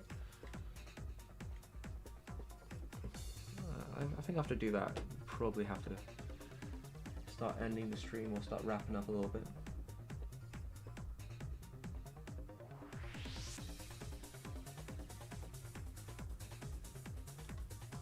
I mean, they're a little fancy, these tablets.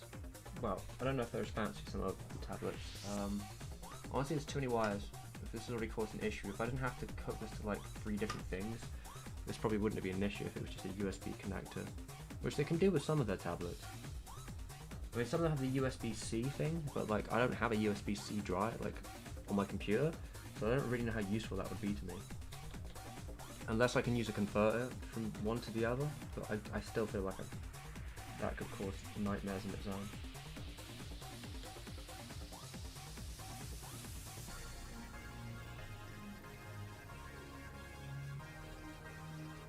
Well, so far so good though.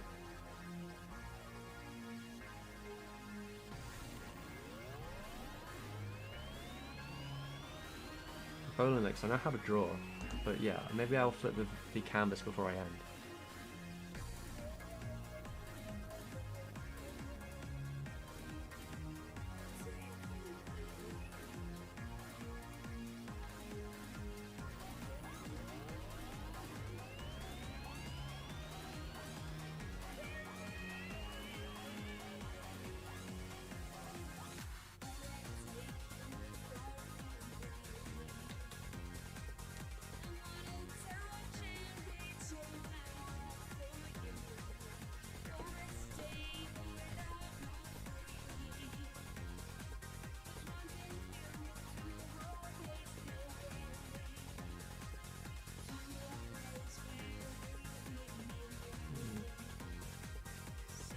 Clear under nose area. Lenny, what are you hating so much?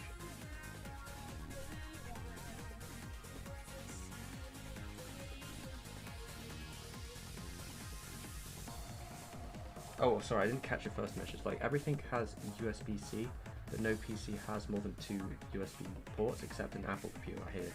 Yeah, that sounds pretty annoying, quite frankly. I don't have any USB-C ports, and my computer's kind of old. I don't really think I'll be getting any. I don't even know if they're compatible with Windows 7. So yeah, that is a whole other thing.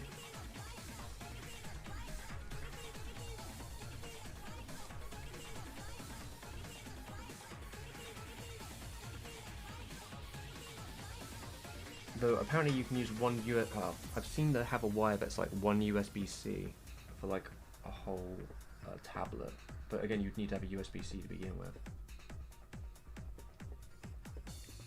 And again, I don't even know if a conversion cable to USB to USB-C would even work. I'm really not sure. I'm really not sure. I mean, I'd have to buy a new cable anyway. I'd have to buy like 2 new cables and then hope they work. And they're probably gonna be expensive cables too, knowing how this goes.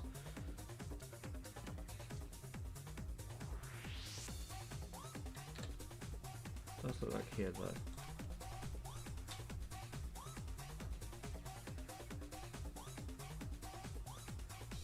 Alright, I need to get this pressure sorted out as well because it's starting to hurt my wrist. Like having to actually just do repetitive straining motions.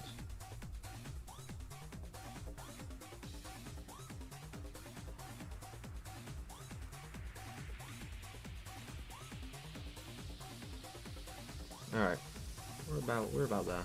So let's finish off this bit. At some point I might go for the red line look. I might actually colour it completely as well.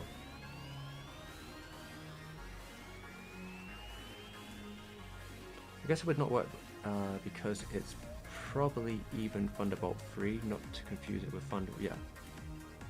Yeah, I mean, what, like a Thunderbolt cable? Oh, I don't even know. I honestly have no idea. That's why I'm probably going to have to talk to the people at the behind the scenes, the customer support, and see what I'm supposed to do. Because this is all a bit beyond me.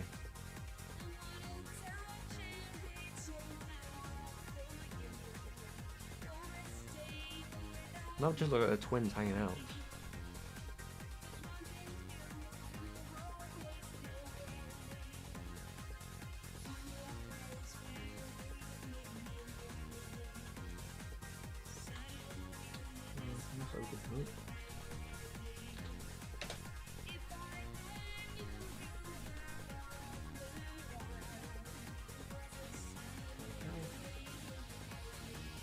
Up that opacity for that.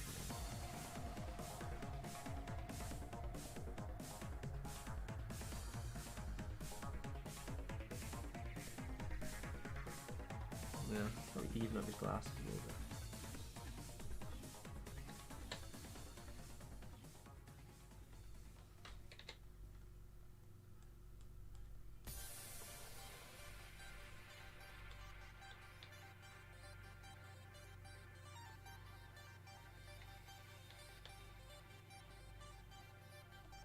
Oh, okay. Okay. Keep deleting that. Nope. Let's look at that. That one could probably be a little sharper there. So, probably a bit more like that.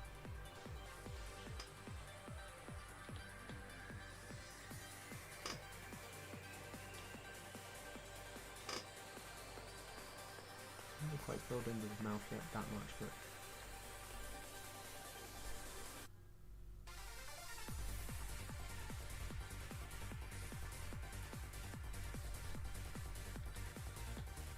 oh, it seems fine to me. I mean, we'll have to get a bit more fancy with it, but that's a good underlayer to work with, and maybe I'll adjust as I go. But I'm not really getting much more done on it, really. I think it would be a colouring stage soon. So what I might do before I go, let's flip this back. Transform.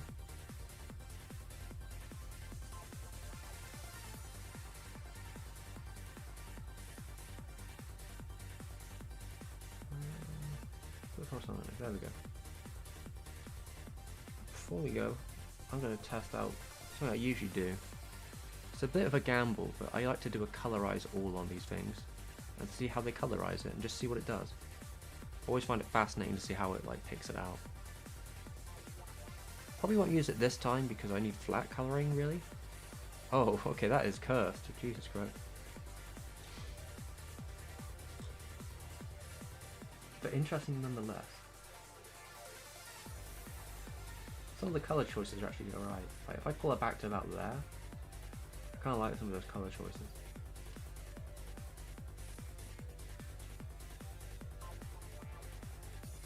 Up there, maybe not. But like if we pull it back to about here.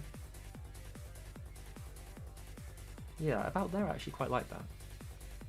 Might keep it. Might keep some of it.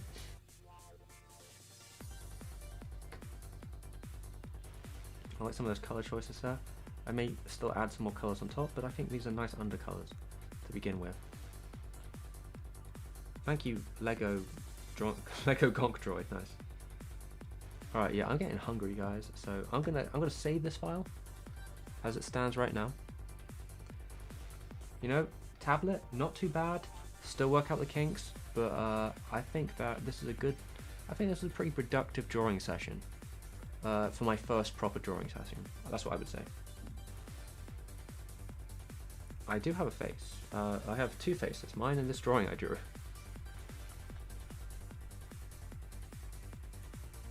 So that's good. Right, I'm going to save this then document as Canida. Or Canada, sorry, Canada. And that can go in the red line folder. This is not made with Krita, this is made with Clip Studio Paint. I've had Krita, I've never really got on with it. So far, Clip Studio Paint was the best investment I've ever made in terms of drawing tablet software. With a K, Canada, right? Canada.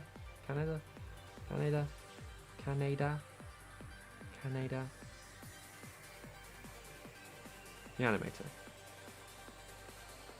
I have a Wacom Intuos. I used to have one of, well, I think I still do. The one I have is fucking awful though. I don't like it. I mean, it's okay. It's one of the older ones. I think it's maybe like an Intuo 3 or something like that. I'd have to look up which one it is. I might even be able to find out. Anyway, let's switch off this now. This is actually, I'm going to close down this browser. Canvas one has changed. Confirm changes, I guess. Do not save. Okay, let's go back to, here we go. I'm here again. Let's adjust my seat. Right. Maybe I'll turn off that desktop audio too, because I can't even hear it myself.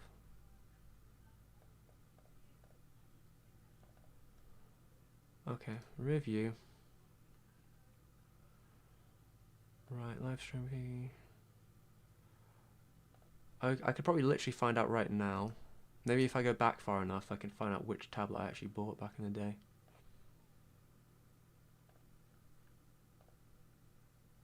It's going back a long time now.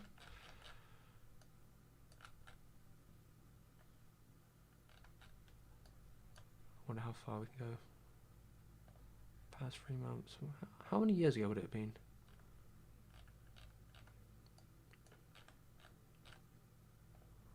It was a long time ago.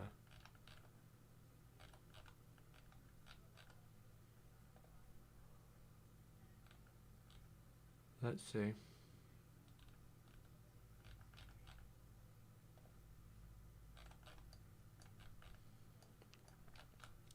When did I buy it? Maybe 2016, was it?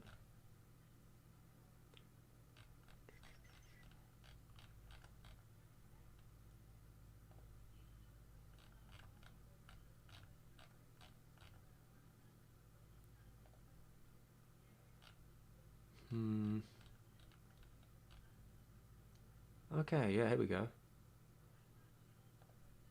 2016 I bought a Wacom Intuo Art Pen tablet in black, size medium. Coral Essential Painter with it. Precise Wacom Intuo. I don't think it was that great for the price it was. I could have probably got something better. I think there's other Intuos that are generally considered better than this one. I don't even know what kind of Intuo this was. There's just so many different ones. What was this one? This was 2048 pressure levels opposed to the 8,000 I think this one has, give or take. Yeah, it was kind of a beginner one-y. Yeah. I think the newer Wacom Intuos are probably a lot better. What, £300? Jesus Christ, it better be good for 300 quid. That's a lot for one of these tablets. I probably didn't pay more than 100-ish pounds. 100 pounds, 100 something pounds, probably for mine. But it was a long time ago. I can't actually. I don't even know if it will tell me how much I spent. Maybe it will somewhere.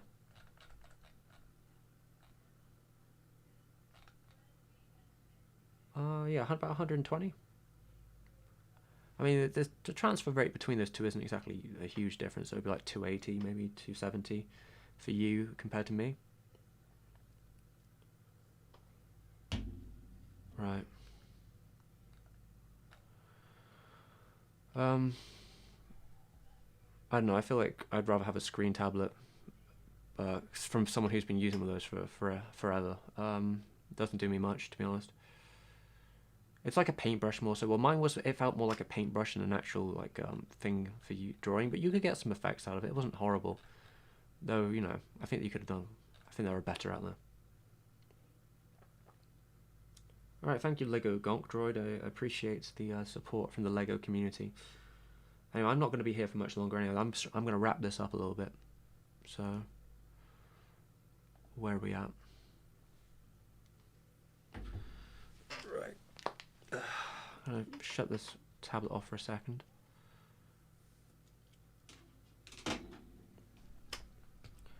Now, I've got to figure out why my thing's doing what it's doing. Speaker. Oh, it's going through the tone port, that's why.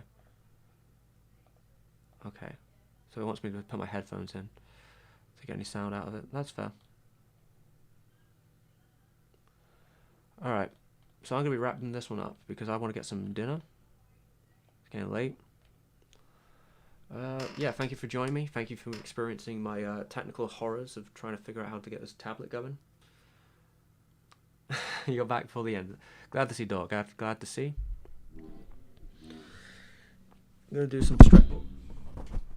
I'm losing my microphone. No, it is a little too high. Just come out here then. Okay. All right. I'm gonna take this off. Before we go,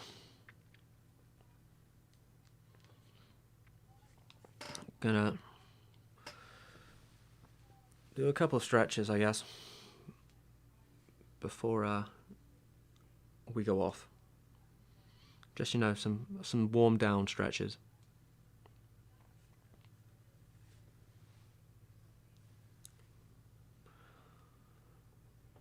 But yeah, I need to get the pressure sorted on that tablet because without it, the repetitive strain is just waiting to happen because of like erasing and stuff like that. Unless you have the opacity up on them, but you know, if you want a specific effect out of your eraser, you don't want the opacity, your pressure to always be like 100% the same.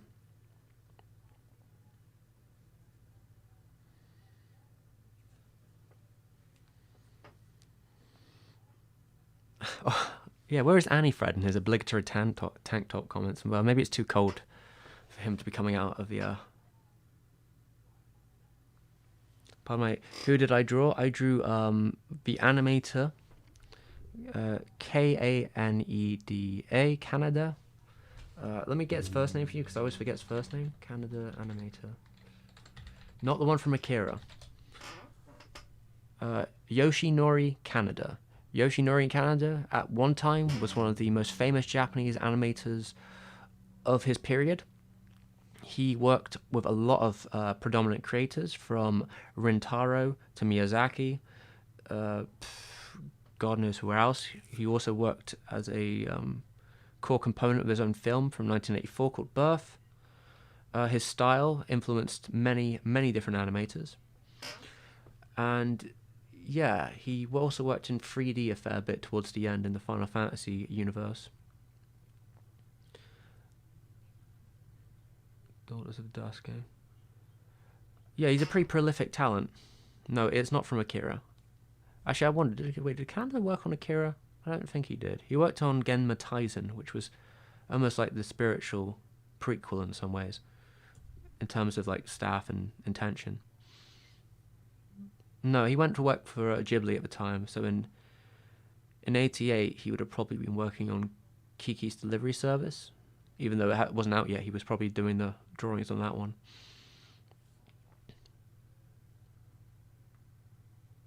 Towards the terror ray.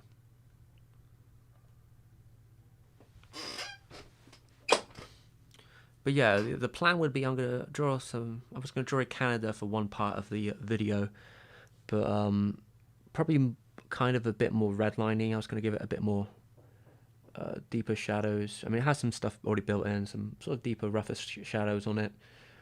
Go a bit, try and get that sort of style. Maybe I'll add some more colouring to it to make it a little bit closer. Maybe I'll play a bit more with its proportions if I, see what I can do there.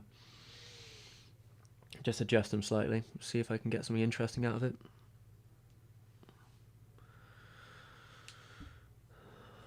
Okay. 1, 2, 3, 4. What will I eat? I guess I'll find out later on when I eat it. We'll see. And before I go, I'm going to finish my water.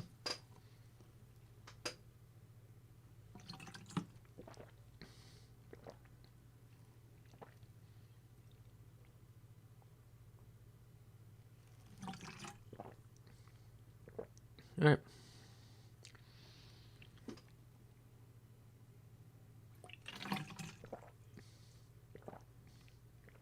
Remember to stay hydrated, alright?